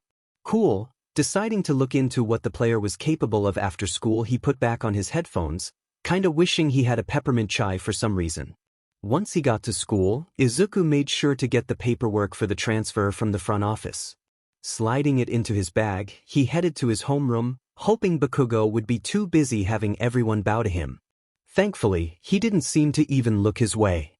So, deciding not to push his luck, Izuku slipped into his seat and kept his head down until the start of class. By the time Bakugo realized Izuku had sat down, class had already begun. Thankfully, it was going well, but Izuku knew it was because Katsuki was waiting for everyone to leave. Ryeing. And there's the bell, Izuku thought, zipping up his backpack. Izuku, a group of 3 on your right. Red informed. Thanks, now I just need to get past them. Can you record this? Izuku thought to Red. Yes, beginning recording. Where do you think you're going, Deku? Katsuki sneered. You thought you could just get away from your appointed beatdown. He said, small pops already coming from his hands. Do we really have to do this now, Katsuki? Izuku managed to stammer out. The hell did you just call me? Katsuki questioned, seemingly confused as to what happened. KK Katsuki, you hate it when I call you Kakin, right? Izuku said, looking for a way out. Shut the hell up, nerd. I don't know when you grew a spine, but I'm going to finally get through your thick, stupid skull. Katsuki screamed. You're just a pathetic little pebble, one that I am finally going to kick to the side. Throwing himself at Izuku, and once close enough starting to hit him. Izuku, for all his effort, couldn't keep up, the blows coming faster than he could dodge. After a few minutes, Bakugo started to slow. Coming to a stop, Bakugo looked at the damage he had caused, a smile crossing his face. See, you can't even keep up, you'll never be a hero, you barely make a good training dummy. He said, pride dripping in his voice. Izuku looks up at him, pain starting to numb, and yet you keep attacking, because you think you'll be the next All Might. You're not the next All Might, you're the next Endeavor, an eternal number 2. Getting back to his feet. Bakugo's eyes widened at that, murderous hatred, starting to fill them. Although it makes sense, you've always been a piece of shit. Izuku said, the hits to his head, loosening his tongue. Just as Bakugo started to attack again, Izuku heard Red dodge to the left. Not knowing what to do, Izuku did. Bakugo's arm flew over Izuku's head. In that time, Izuku saw his opening and ran out the classroom, hoping to get somewhere safe to call Detective Tsukachi and let Red heal him. Hearing the sounds of explosions from behind him, he ran as fast as he could, listening to Red give him direction on where to go.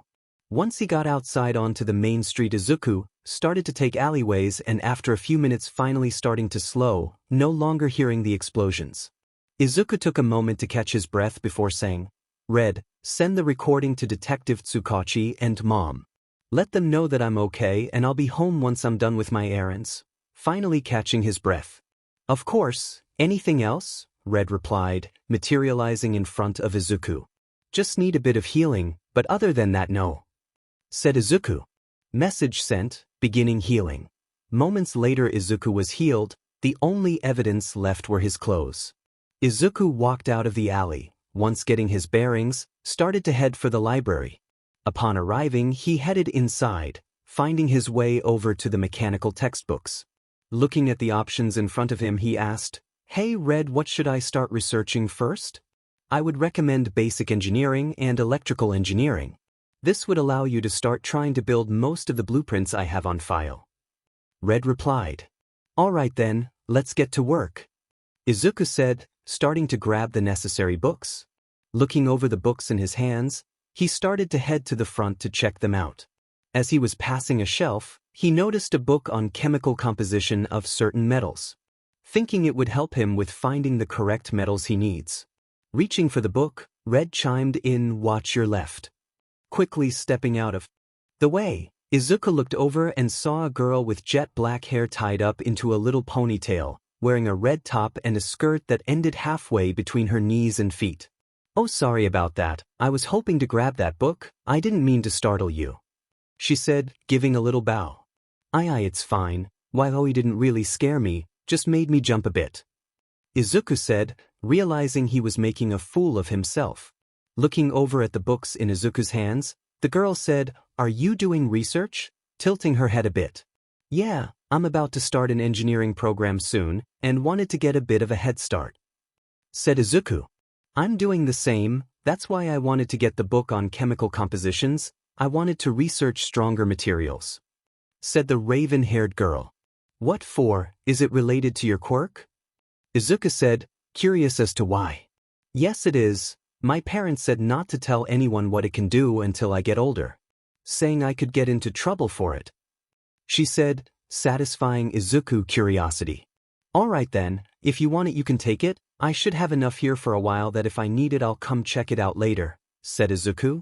"If you're sure, I'll be done with it in a few weeks when my almanac of compositions comes in," she said, grabbing the book from the shelf. "Man, you must be really smart for your parents to get you that," Izuku said, heading to the front. "I'm not that smart, I just have better opportunities for studying than most," she said, walking beside him. "Well, I hope that I can get similar opportunities myself, that's why I'm getting these," gesturing to the books. "You well if you can make stuff like that," she said, pointing at Red. "Oh no, he was a gift, I'm just starting out with this stuff, I don't even know where to begin," said Izuku. "Well, why not start with repairing items from a scrap or junkyard? Or even making things that have a specific purpose," she said, as they approached the front desk. "That's a good idea, thanks for that, I don't think I got your name," he said, letting her go first.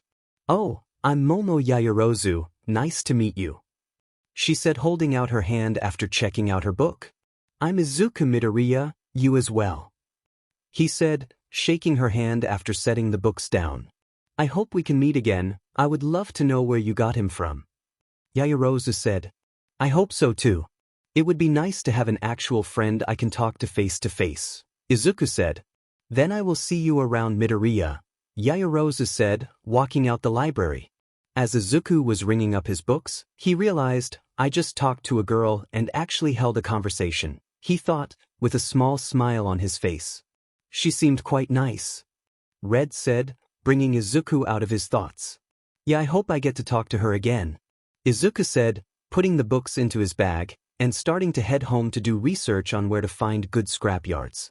One friendship ended, and a new one hopefully taking its place.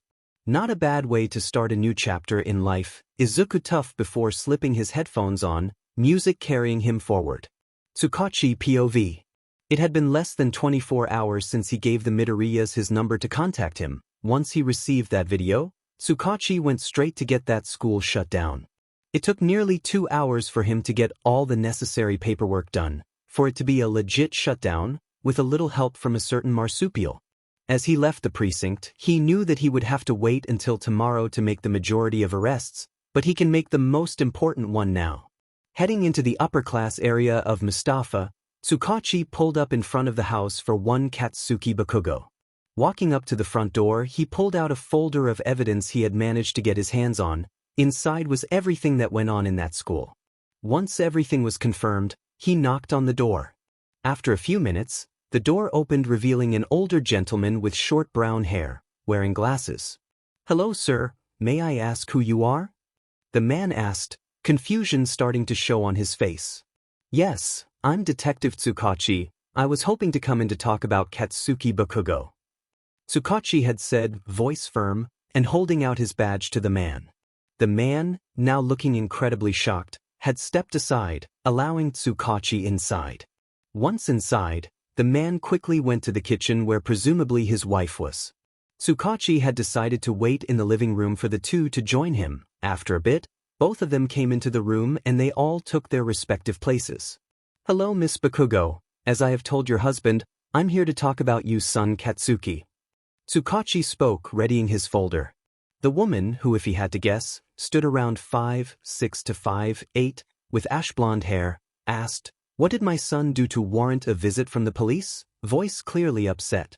"I'm here because I had received a message from certain individuals that had brought to my attention that your son had broken numerous laws regarding quirk use." Tsukachi spoke, clearly upset at the situation. "My son may be a bit of a hothead, but he knows better than to use his quirk in public." The lady said, "Hold on, Mitsuki, let's let him explain before you yell at him, it might just be a misunderstanding," the man said, trying to cool the situation down before it blows up. "No, Masaru, I'm not just going to let him badmouth my kid for being a hothead who knows better than to use his quirk to blow something up," Mitsuki said, getting louder as she went on. Once they were done, they turned back, one full of rage, the other nervous that he may have to stop his wife from getting into more trouble. "Show us the proof then, show us what crime my son is supposedly doing to call for this," Mitsuki said, rage tempering off, but ready to go at any moment. Tsukachi pulled out the folder and laid it out on the table between them. Masaru reached over and picked it up. Both of them looked through the folder. The longer they looked, the more the look of horror etched itself upon their face. After 15 minutes of reading it all, there was a brief moment before, "Katsuki Bakugo, get down here right now," Mitsuki screamed, loud enough to rival present mic. The sound of a door slamming open, and footsteps coming downstairs. "What do you want, hag?" Tsukachi turns to see Katsuki standing there with a scowl on his face, most likely from Izuku getting away, he thinks. "Get over here and sit down, I want a word with you," Mitsuki says, anger clearly heard coming through.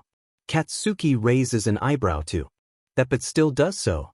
The moment he sit down he says, "Who the F is T-? Shut up. I'm going to ask you something, and if you lie I'm going to ground you until the day you die," Mitsuki said, cutting him off.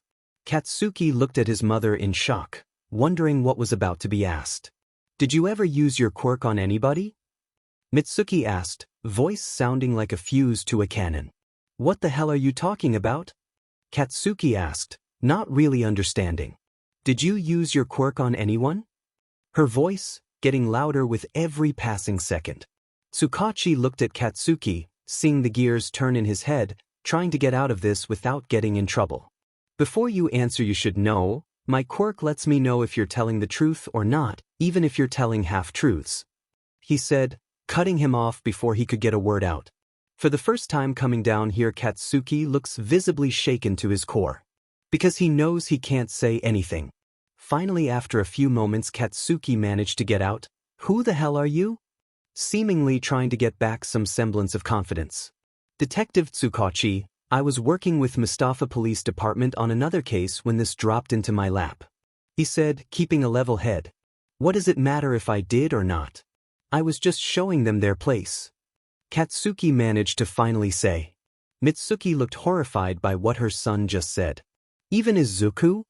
she asked, hoping he wouldn't attack someone that close to their family. "What the hell does it matter what I did to Deku?" Not seeming to realize what his slip-up. "Masaru, for the first time since this started, what did you just call him?" His voice gaining an edge never before heard by Katsuki. "What does it matter? He's worthless, he doesn't have a quirk." He believes he could be a hero, thinking himself better than me. Katsuki responded, as if stating a fact. With shadows over his eye, Masaru got up out of his seat. "Pardon me for a second, detective, I need to get some fresh air," he said, pulling a pack of cigarettes out, before walking outside to the backyard. Mitsuki saw the cigarettes and looked shocked. She knew Masaru gave up smoking around the time Izuku and Katsuki was born. The last time he had one was just before Hisashi left for that job in America. For him to go back to it, she knew she messed up when raising Katsuki the way she did. Detective Tsukachi looked on as Masaru walked out, before turning to Katsuki. "The reason I'm here is because I've collected enough evidence to put you into a juvenile correction facility until you're a legal adult. And on the off chance you don't know, that would put a black mark on your record, barring you from being a hero," Tsukachi said, letting his words fill the air. "I don't think he should after all you showed us," Mitsuki said. "I know I'm not the best kind of mother for letting this happen, especially to my godson, if I'm even allowed to call him that anymore," she thought. "That's not fair, I'm supposed to be the next number one, everyone at school says that," said Katsuki. "It's not fair for Midoriya to be your victim. I want to arrest you and throw away the key. But I can't," Tsukachi said, hands shaking in rage. "Because you never got reprimanded for your actions, you have a clean record. But that doesn't mean you get away scot-free," he said, before placing a cuff onto Katsuki. "What the hell are you doing?" Katsuki says, trying to detonate his hands. For nothing to happen. What the hell? He wondered what was happening. "That is a suppression cuff, we use them for criminals on probation. It limits the use of your quirk to certain areas and times. You are going to wear this until you get into middle school," said Tsukachi. "Also, because of how much you attacked him, you will also have a restraining order against you from the Midoriyas until high school, wherever you may go to," he said before collecting the evidence and turning away from the exploding boy. "You deserve to be in juvie, the only reason you're not is because you got lucky so far. Not anymore. If you still want to be a hero, you better change before it's too late," he said before bowing to Mitsuki and walking out of the house. Taking a deep breath once he got into his vehicle, he pulled out his phone and let the Midoriyas know what was going on.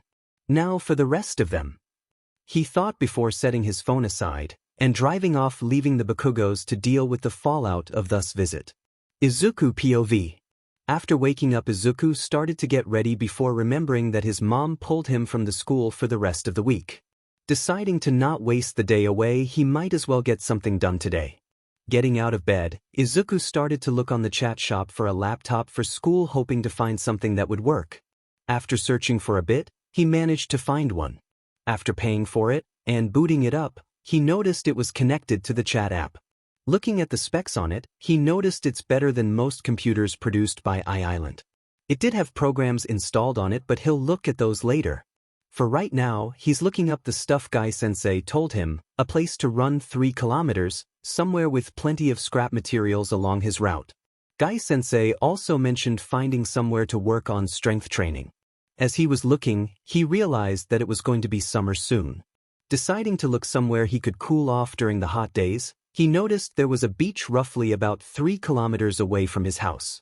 Deciding to get a head start on his workout plan, he grabbed some things and started to head that way, if only to get the route mapped out. Heading through the city, Izuku was glad he remembered to grab the music player. As long as he followed the rhythm, he managed to get there with little to no issue. Along the way, he noticed that there was construction along the route. Uraraka Construction Company must have started working on this recently. As he walked past, he accidentally bumped into someone. "Ow, sorry about that, I wasn't paying attention," Izuku said, holding out his hand to help them up. "It's fine, I should it's you," they said, jumping up. Izuku jumped back, looked at them, and realized it was the girl with the blush marks. Her hands seemed to have something on them, but he really couldn't tell. "Oh, it's you, sorry I didn't realize, are you doing okay?" Izuku asks, shocked he ran into a person he protected from Katsuki. "I'm fine, what about you? Last time I saw you, you were laying on the ground after getting hit by that blonde-haired jerky," she said, slight accent in her voice. "When I came back with my parents, you were gone." My parents and I were worried someone came by and took you. Sorry to make you worry, but I'm okay. I just had to get my head on straight from a world-shattering revelation, Izuku said, while bowing to her. Glad to hear Deku, she said with a smile on her face. Deku? Where did you hear that? He asked, nervously waiting for her response. I heard that JRK call you that. Is that not your name? She asked, tilting her head. And no, it was the nickname that Kaisi Katsuki used to call me. It means worthless or a useless wooden doll, said Izuku, head hanging low. What? My mom told me it meant you can do it, she said, starting to get upset that she was being mean. Like Dekairu? He asked, realizing her accent made Deku sound like that. Yeah, I'm sorry, I didn't mean to call you useless, she said, looking down. It's fine, you didn't know. It's nice to meet you, my name's Izuku Midoriya, holding out his hand. Shaking his hand, hi, my name is Ochako Uraraka. When they stopped shaking hands, Uraraka reached down to pick up the bag she dropped. Sorry, but I have to go deliver this to my dad. Hope to see you later, Midoriya, she said, running off the construction site, leaving Izuku there. Well, I'm glad she was okay, and considering I'm going to take this route if the beach works out, I'll see her again later. Izuku thought to himself. Continuing to walk, after 30 minutes he managed to finally get there. What was waiting for him was not what he expected. The entire thing was covered in trash. Deciding to not make the journey just a waste of time, the only exception being talking with Uraraka, he walked down the steps. Looking around, he noticed that it wasn't really rotting trash and more broken appliances. Well, at the least I can use this for part and materials, and maybe I can use this as strength training to start out with. Then I could maybe take some of this stuff to a recycling center to get some haha, look at all this fine material. The girl who shouted from the steps who knocked him of his thoughts. The girl had bright pink hair, with yellow eyes, wearing a weird set of goggles, and a backpack slung over her shoulder. Oh, this will help me finish up my babies. Babies? Izuku yelped out, drawing her attention to him. Oh, are you interested? She said, walking up to him, removing her backpack. He started to back up as she approached, but before he could get too far, she pulled him into a handshake. Nice to meet you, name's Mei Hatsum, future owner and CEO of Hatsum Industry Creations still pending, she said, a huge smile crossing her face. Izuku Midoriya, what did you mean by babies? He asked, face gaining a slight blush to it. Mei spoke, these, before pulling out another pair of her goggles, and a small device with a hook and rope. Looking at them, realized the use of the one with the rope. Did you make a grappling hook? Yes, I'm glad to see my genius is recognized, she said, a smile still upon her face. With this, scaling buildings will never be easier. Aiming it at a bit of trash before firing, the hook flew through the air before attaching itself to a washing machine. Upon trying to reel it back, the rope attached to the hook broke before the machine moved an inch. The rope, however, was on a direct course back to both of them. Already moving, Izuku pushed her out of the way, before getting whipped in the back by it. Thankfully, not breaking any skin, but still causing a mark to be left on him. Ow, he said before putting his hand to try and stop the pain. Are you okay? He finally managed to ask. Yeah, sorry about that, I tested it yesterday and it worked, but I guess the rope finally broke. Hatsum said before turning back to him. Are you going to be okay? That rope was coming back with some force? She asked. Yeah, just give him a sec. Red, do you mind? Not at all, Izuku, before Red flew out, starting to heal him. Once he was done, Red took a look at the grappling hook before scanning it. Analysis of the devices done. The rope didn't have the tensile strength to pull the machine before snapping. Should it have held, the motor itself would have burned out. He said before getting snatched out of the air by Hatsum. This baby is incredible, able to heal and provide back real-time analysis. You have to tell me how you made it. Hatsum said, before running to Izuku. It was a gift from someone in my group chat. Not really lying, but not the full truth, Izuku answered before asking. Do you mind helping me with learning to make some gear? You clearly have a better understanding of support tech than me. Why ask me when you have someone who can already make that? She asked, pointing at Red. because the person who gave me red didn't really leave a way to contact them. Besides, I want to build support gear for when I become a hero," said Izuku. Hatsum thought about it for a bit, before answering, "All right, but I get to try and study him when we meet up. We can meet up here. I heard you mumble about coming back here to work out," Hatsum said, gathering her things and a couple of parts from some nearby machines.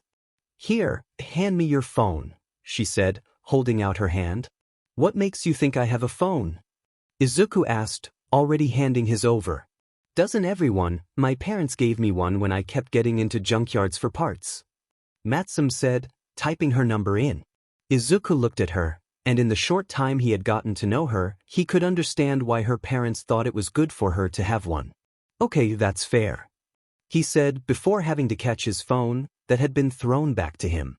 "All right, I got all the parts one needed, see ya greenie," Hatsum shouted, already heading for the steps. "Wait, never mind, see ya Hatsum," Izuku said. Noticing a decent pair of rollerblades, deciding to take them with him, figuring he could make something out of them. Over the next few days leading up to Monday, Izuku started working on fixing up the skates he got from Takoba Beach. Over those days he kept getting notifications from the app. The app seemed to want everyone to grow and get stronger, and to do so, gave them all quests to do. Endless walk to be completed as a group. Walk 10,000 kilometers. The rewards seemed decent enough to do, even if he didn't know what flossing was. Everyone also seemed to get mostly books on things that seemed to matched what was needed to learn, like medicinal herbs and uses, as well as a first aid kit and guide to go with it.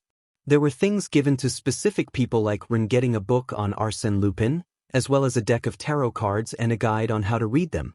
Hiccup seemed to get books on runes and what they mean, along with forging techniques, but those are slow going for now. Lee got a scroll on a fighting style that focuses on kicks, as well as a scroll on meditation and fighting mental constructs for when he couldn't spar with someone. Strangely, everyone was given a mask that, for some reason, had tentacles where the mouth should be along with freckles on its cheeks. It also came with a warning about mindless husks that made everyone agree not to wear it unless they had no choice. For Izuku, he got a couple of blueprints for different items. According to Red, they are highly advanced bits of tech that even he doesn't fully understand how they work. Which leads us to what Izuku is working on now, getting frustrated at how intricate some of the pieces are, which was slowly wearing him down. Izuku POV. Alright, that's enough for the day, setting the pieces aside, not wanting to get so upset as to throw them across the room. Looking at the time, Izuku realizes it's almost time to log on for his assignments. I really need to get better tools if I'm going to try and make the air gear, but most of those pieces are too small for me to make and too niche for me to buy. Maybe I could talk to Hatsum about helping Y-. What are you trying to build? Voice said, knocking him out of his thoughts. Looking up at his screen, he saw someone else who logged on early. A girl with blonde hair, wearing red glasses.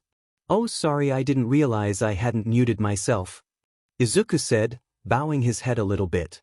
Oh no, it's fine, I just logged on when you muttered something about being too niche and small to build, so I was wondering what you were trying to make, she said, curiosity gleaming in her eyes. Deciding that it couldn't hurt to get another set of eyes, he held up a copy of the blueprints to the camera on his laptop. After a bit he put it back down. I'm trying to build a set of what are essentially air-powered rocket skates, he stated. But the problem lies in the fact that I don't have the tools needed to make this and I'm getting nowhere with it. That's a high bar for what sounds like your first project. Where did you manage to get the idea from anyway? She replied. I just happened to stumble across them online, but I couldn't find the source, so I'm stuck without a reference point to start with, Izuku said, rubbing his head. If you want, I can help you if you want. I pretty much figured out how to make small parts and pieces, she had offered. Thank you for the offer, but I can't really accept it. I want to figure it out. Besides, I don't want to exploit your hospitality, Izuku said, trying to reject the offer kindly. Alright, but if you need a bit of help, shoot me an email, okay, she said while sending him her email. Just as he was about to respond, the rest of the class joined the call, including the teacher. Argt, hello everyone. My name Tadashi Hamada and I specialize in robotics and programming with a minor in medical science here at I Island. He spoke, voice welcoming and warm, a vast difference from his old teacher. Now I know most of you are people who have been here for a while, but we do have a few people who are new. So I'm going to explain some things to them. Tadashi said. First thing, we are here to make things to help people. We don't make weapons or things to hurt others. There's plenty of those out there, and they don't need you guys helping them. Second, you guys can come to us for help with your project. There are plenty of people here who are more than willing to help the next generation. Third and final thing, any attempt to take credit for work you didn't do will result in a write-up, and you will be put on restricted access to resources. So a bit of advice is to record your work. Other than that, you guys are free to do what you want. We will meet up every other day to see how you guys are progressing with your projects. Speaking of projects, I have an assignment and an opportunity. I want you guys to come up with a device of your own and a rough mock-up. You have until the end of the month to finish, bonus points if it works, and I know some of you guys don't all have access to the same tools as some others, so we are limiting you guys to only certain tools. This is to test you guys on creativity and resourcefulness, and to the one who manages to get first place, you guys will have a round trip to Island. He said, finalizing the challenge. Most everyone in the call got excited about the prize. The chance to go to the man-made island, full of the best of the best. Even Izuku was excited, because he knew that one David Shield lived there and he wanted his autograph. And for those already on Island, Tadashi continued, you will instead get the use of one level 5 lab for the rest of the summer break. And with that said, everyone else joined in on the excitement. Now before I let you guys go and work, I have one last thing to say. If something doesn't work out, or if you guys can't seem to figure out the answer, here's a bit of advice. Look for a new angle. There's more than one way to solve a problem. Any questions? He said, finishing up his speech. Everyone shook their heads in response, already running through what they could make to win. Alright then, I'll see you guys in 2 days, and if you have questions or need help, we will have the call open for the rest of the time. Tadashi said, heading to his workbench. Izuku looked back over at the skates lying on his bed and took a deep sigh. Not wasting any more time, he got back to work on it. If only he could find the origin of those blueprints, they seemed like they operated on magic. Guess it's time to do some research. Maybe I could ask Hatsum for help. She managed to make a working grappling hook even if it broke. Deciding to contact her, he looked at his phone and saw the notification for his email. Right, she sent me her email. Maybe I should ask her. I mean, she did offer, right? He thought for a moment before opening the link. Sporting her email handle, Melissa Das at iAcademy. I hope she won't be too upset about me bothering her, he muttered to himself while typing a small email regarding help with the skates along with the blueprints for them so she could see them better than. With him holding them to the camera. After a bit, he sent it and went back to work. The response was almost immediate, requesting him to join a video call. He immediately joined, and when she came up, "Hey, I didn't think you would contact me that quickly," Melissa said, moving the camera over to keep working on her project. "Yeah, sorry, I was wondering if you could help me. I really can't seem to understand how it works and the numbers make no sense. If you could even point me the right way, I would appreciate it." Izuku said, doing a slight bow. "It's fine, and are you sure you wanted to send me the plans?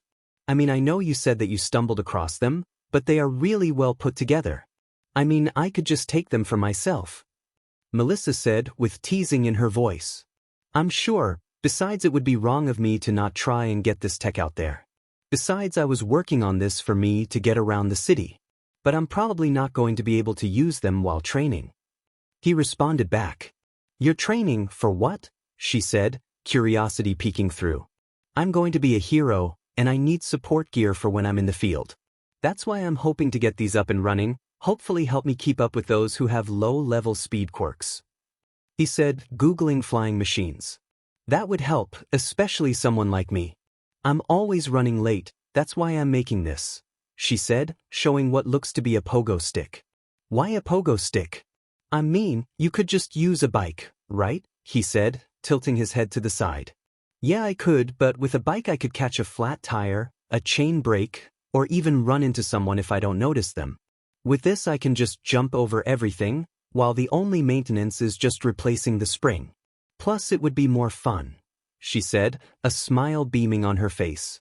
"Yeah, I guess you're right, that does sound fun. Plus, if I can get these skates to work, I could possibly run up the side of a building with them. Along with, if they break, they would still be a good pair of running shoes.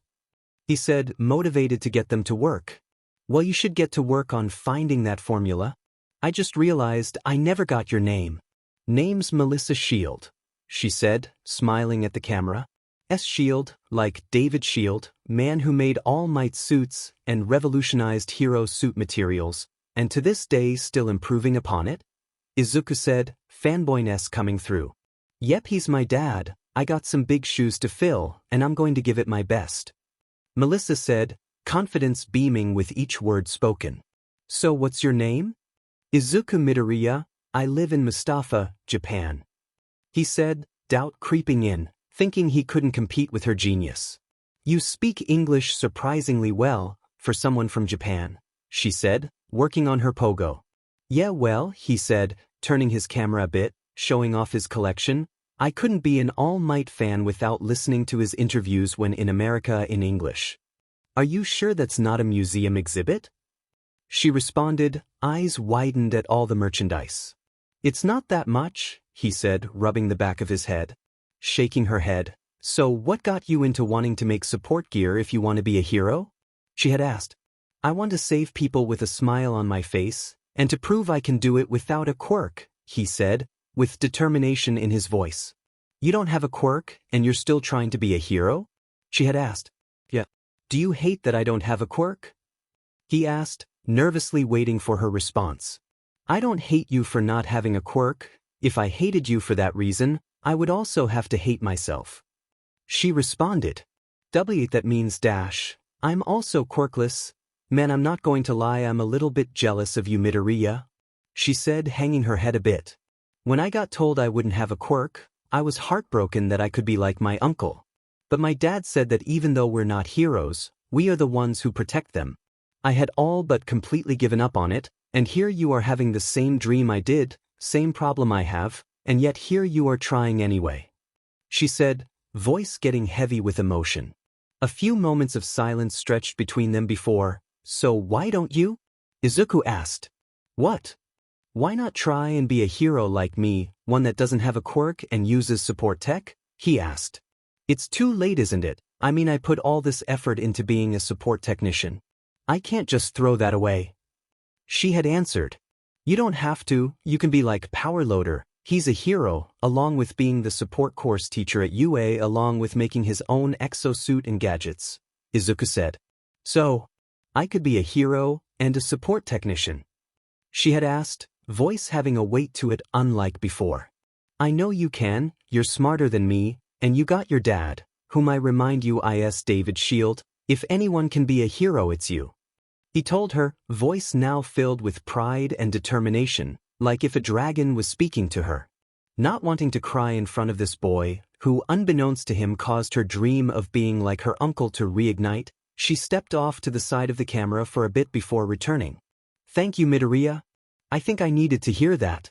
I'm going to get off before my dad gets back. I don't want him making a railgun just to shoot at you for making me cry. But I'll give what you said some thought. See ya in classes, she said before logging off. Izuku had leaned back in his chair thinking about what he said. She would make an amazing hero, and she could change the world if given the chance. He thought before sitting upright getting back to doing research. The closest thing I've found is Kuda-Ijikowski theorem, but even that isn't solving all my problems, he thought before, walking to the kitchen to get a drink. I guess I should be happy I'm not getting hit with a railgun. Getting hit with a car's worth of metal shot from an electromagnetic gun would not be fun, he said absent-mindedly, before it hit him. Running back to his room, he immediately began to draw up new plans based off the blueprints he had, and the idea that Melissa had inadvertently given him. Electromagnetic ion field, it would allow me to float a few inches off the ground, then I can use the air to push myself forward. No contact with the ground means the only thing slowing me down would be air resistance. He said, getting back to work on his skates. This is going to be some extreme gear. Yeah, extreme air gear skates, that's it. Good name. I knew she was smart, she helped even without meaning to. He said, a smile plastered on his face, almost matching the one adorning his walls. Melissa POV. After wiping her eyes, She tried to get back to work, but she just couldn't get what Midoriya had said out of her mind. I mean, it's too late, right? Besides, it's not like I have a chance. I'm content being a technician. But I would be lying, she thought before slumping back into her chair. She couldn't help but think about the idea of her being a hero and technician. She even looked up what Midoriya had said, and sure enough he was telling the truth. If I knew he would take up this much of my mind, I probably still would have talked to him, she thought before heading to the dining room. I mean, he was kind, respectful, and didn't just use me to get what he needed or to get him an in with Dad. Why couldn't he be like that? Then I could just ignore what he said and continue living the way I have. But nope, he had to make the dream that burnt out start right back up, she thought, trying to wrap her head around this. The moment she sat down at the table, she put her head on the table and let out an exhausted sigh, and it wasn't even 3 p.m. yet. Thankfully a voice brought her out of it. Stayed up till late working on your project again? A male voice rang out. She looked at the man. Standing just over 6 foot FT was her dad, wearing an old red hoodie he refused to part with. No, just trying to wrap my head around something someone new in my tech program said to me a little while ago, she said, raising her head off the table. Do I need to correct someone? I've been wanting to try out something I came up with from Warhammer, he said, voice laced with parental protection. No, he didn't say anything bad, just said something that got me thinking, she said, trying to calm the warhead that is her dad set off. So what did he say then? Voice losing the edge it once had. We were talking about why we wanted to learn how to make support gear, and he had mentioned he was trying to be a hero, using the stuff he made, she said, not really knowing how to tell her dad. Okay, but it sounds like you're leaving something out about him, so what is it? He had asked. He's just like me, he's quirkless and is trying to be a hero still despite that. Then he asked why I couldn't be a hero, and I told him I didn't want to throw away all the hard work I did with you to become a technician, just to become a hero. Then he told me about a hero working at UA that was both a hero and a technician. Then he said I could be a hero, that I was smart enough to do it, and I'm just trying to wrap my head around it, she said, resting her head on her hands. After sitting there for a moment, so, what do you want to do then, kiddo? He said, voice laced with understanding. I don't know, I thought I already gave up on that dream, but now, I don't know, she said, looking melancholy. Well, if you want my opinion, I think you should. What? Be a hero and technician. I don't know this boy, but he seems to know you pretty well enough. You are smart enough, and you definitely have the drive to do so. So why don't you? But didn't you want me to be like you, and stay here on Island, continuing your work? She asked, confusion written across her face. Honey, I wanted you to be safe, but above that, I wanted you to be happy, and if that means helping you be a hero, then I'll help you be a hero. Besides, I know Toshi would love to help you. But the choice is yours at the end of the day. Just know I will support you no matter what choice you make, he said, rubbing her head. She looked at him, smiled and said, thanks, Dad, before giving him a hug. I'm going to get back to work on my pogo, thanks for the help, she said, before letting go to head back to her workbench. Maybe I can, thank Midoriya. I won't give up Athos' dream again, and I'll see you when you get here. Something tells me you just made a break those same as me, she thought before getting back to work, with a photo of her and her dad, with her uncle Toshinori Yagi, all of them giving a big smile, worth of the symbol of peace. It took Izuku so many hours of research to get them working. However, he did get to hang out with Yaoyorozu at the library for a bit while getting reference materials. After 5 days of working on the extreme air gear, EGs, with numerous trials and errors to get them working and several small fires, he finally got them to float, albeit slightly, before shutting them off. Izuku was excited. He finally got them to work, and now he wanted to test them and see where they could be improved. But in order to do that, he needed somewhere with open space and spare parts in case something broke, so with that he decided to head back to Takoba Beach. On the way there, he went past the construction yard. As he was walking past, he noticed Uraraka talking to what seemed to be her parents, dropping off what seemed to be their lunch. Not wanting to get in their way, he kept on walking, hoping to talk to her and her folks later about helping out around the site to start building up some muscle.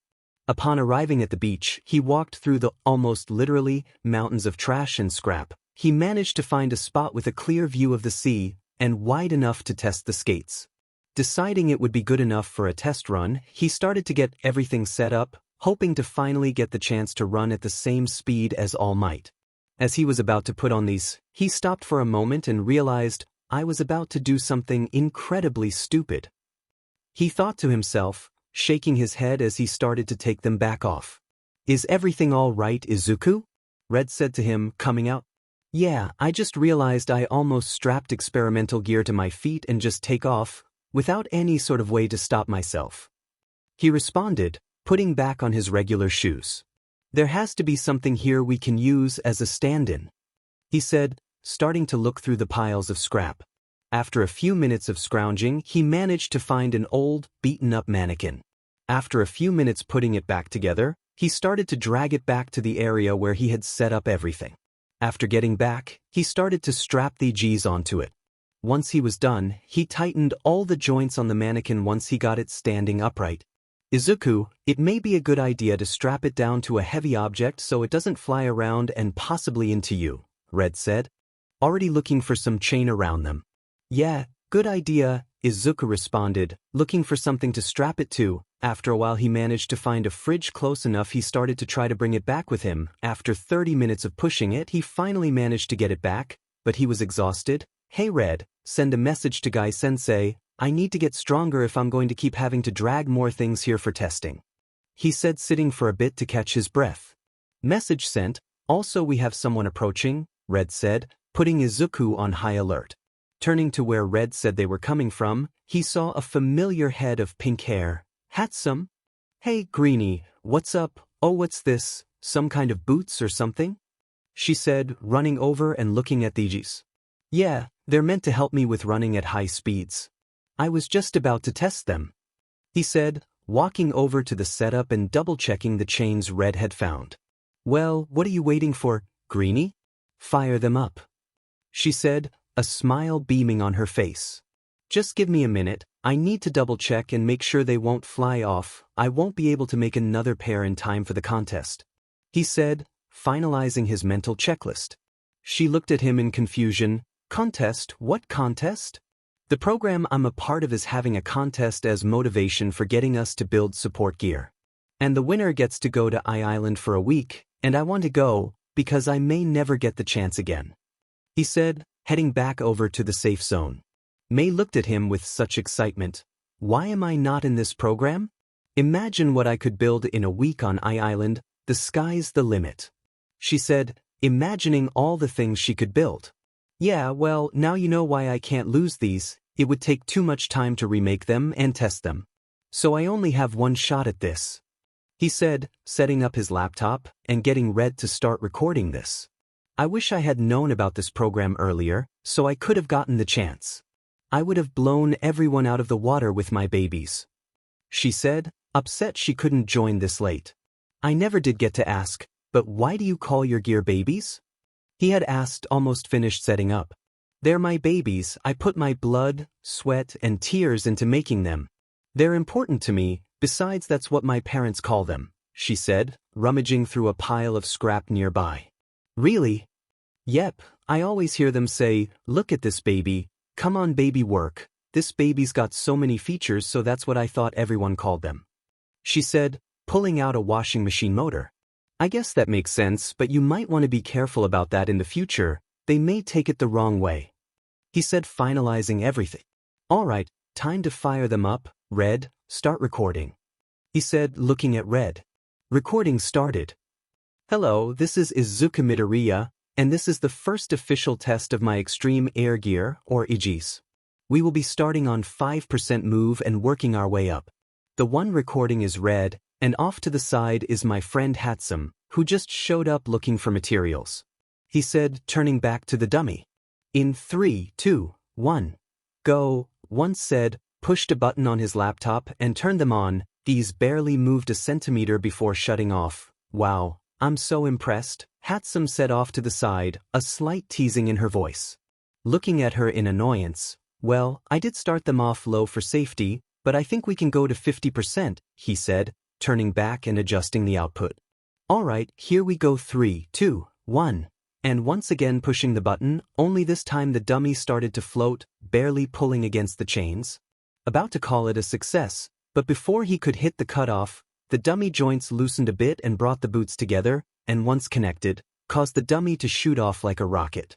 The chains strained under the weight now pulling against them, until finally they gave in and broke, causing the dummy to be launched into the air, ripping away from the weight that once held it down.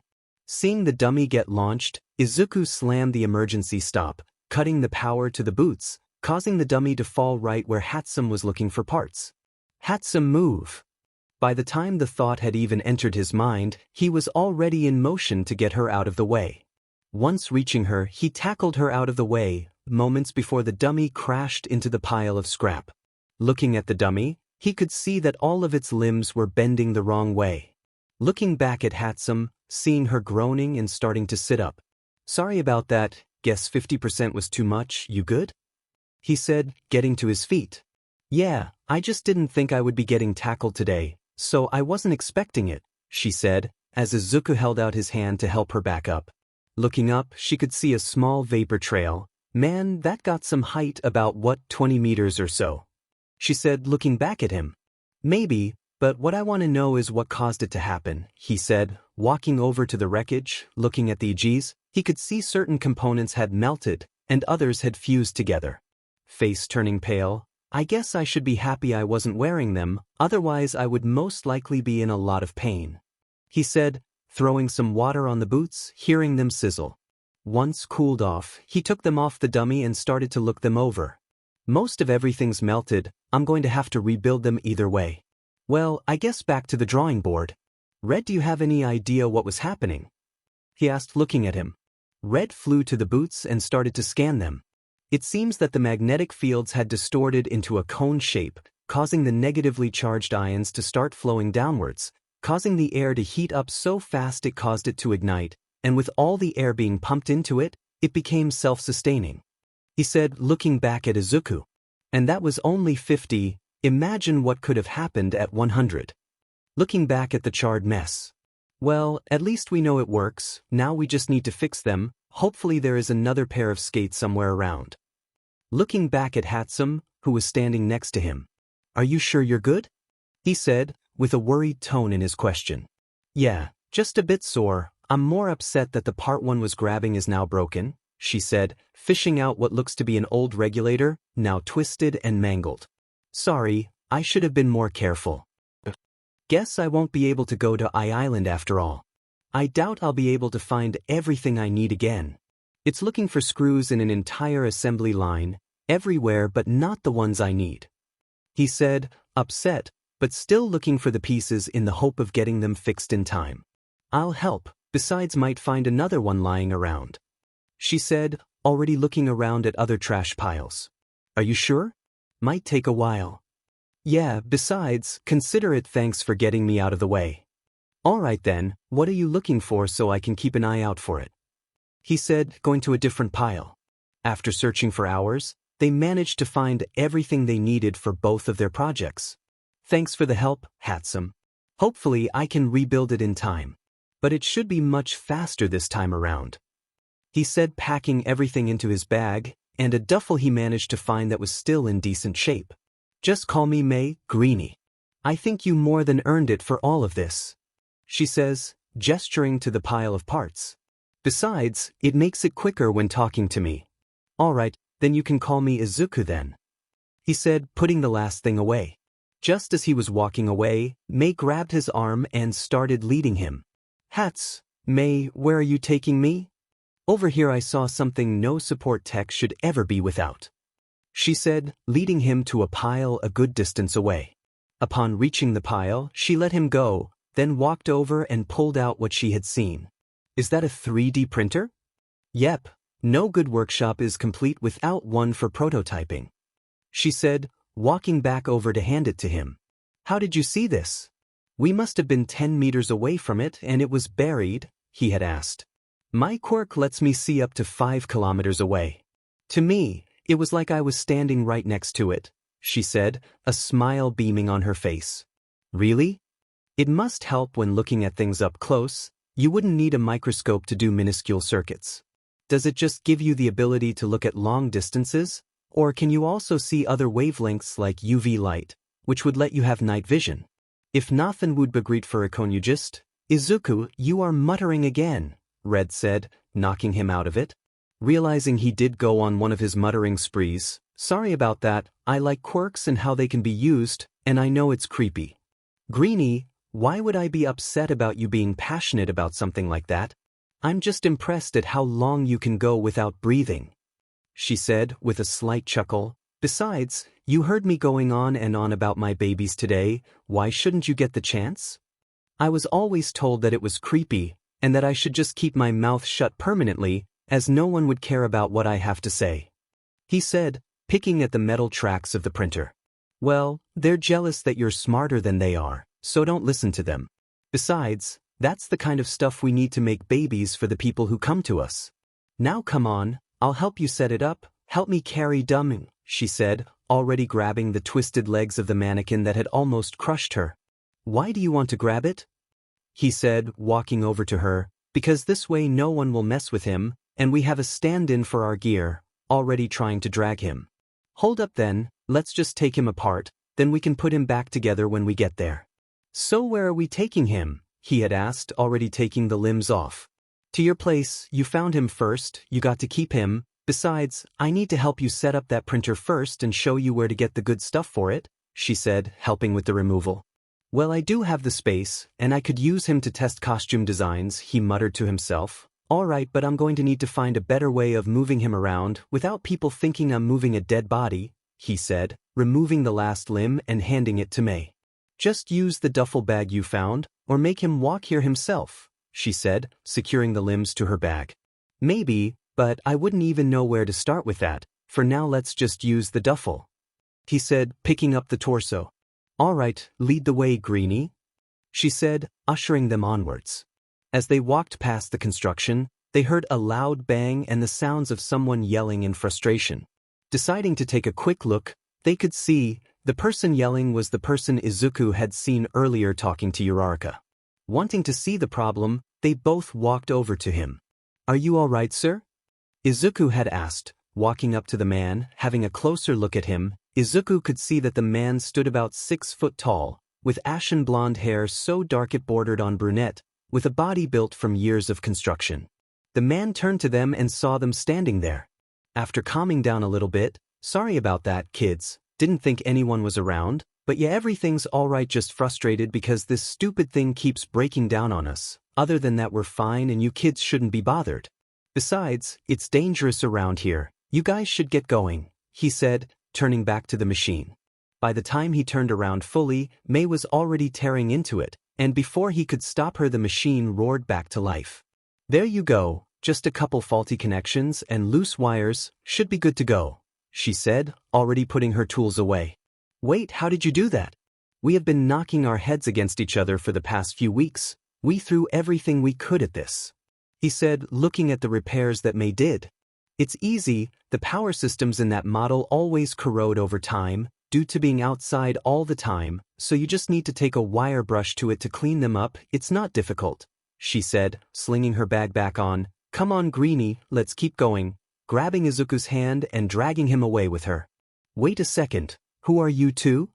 Sorry, we are busy getting him set up, and after he's helping me make babies, she said, not a care in the world about what she just said, leaving the man in shock, and by the time he cleared his head, they were already 2 blocks down the street. May, you need to clarify what you mean, or else people are going to take it the wrong way, Izuku said, finally getting his feet back underneath him.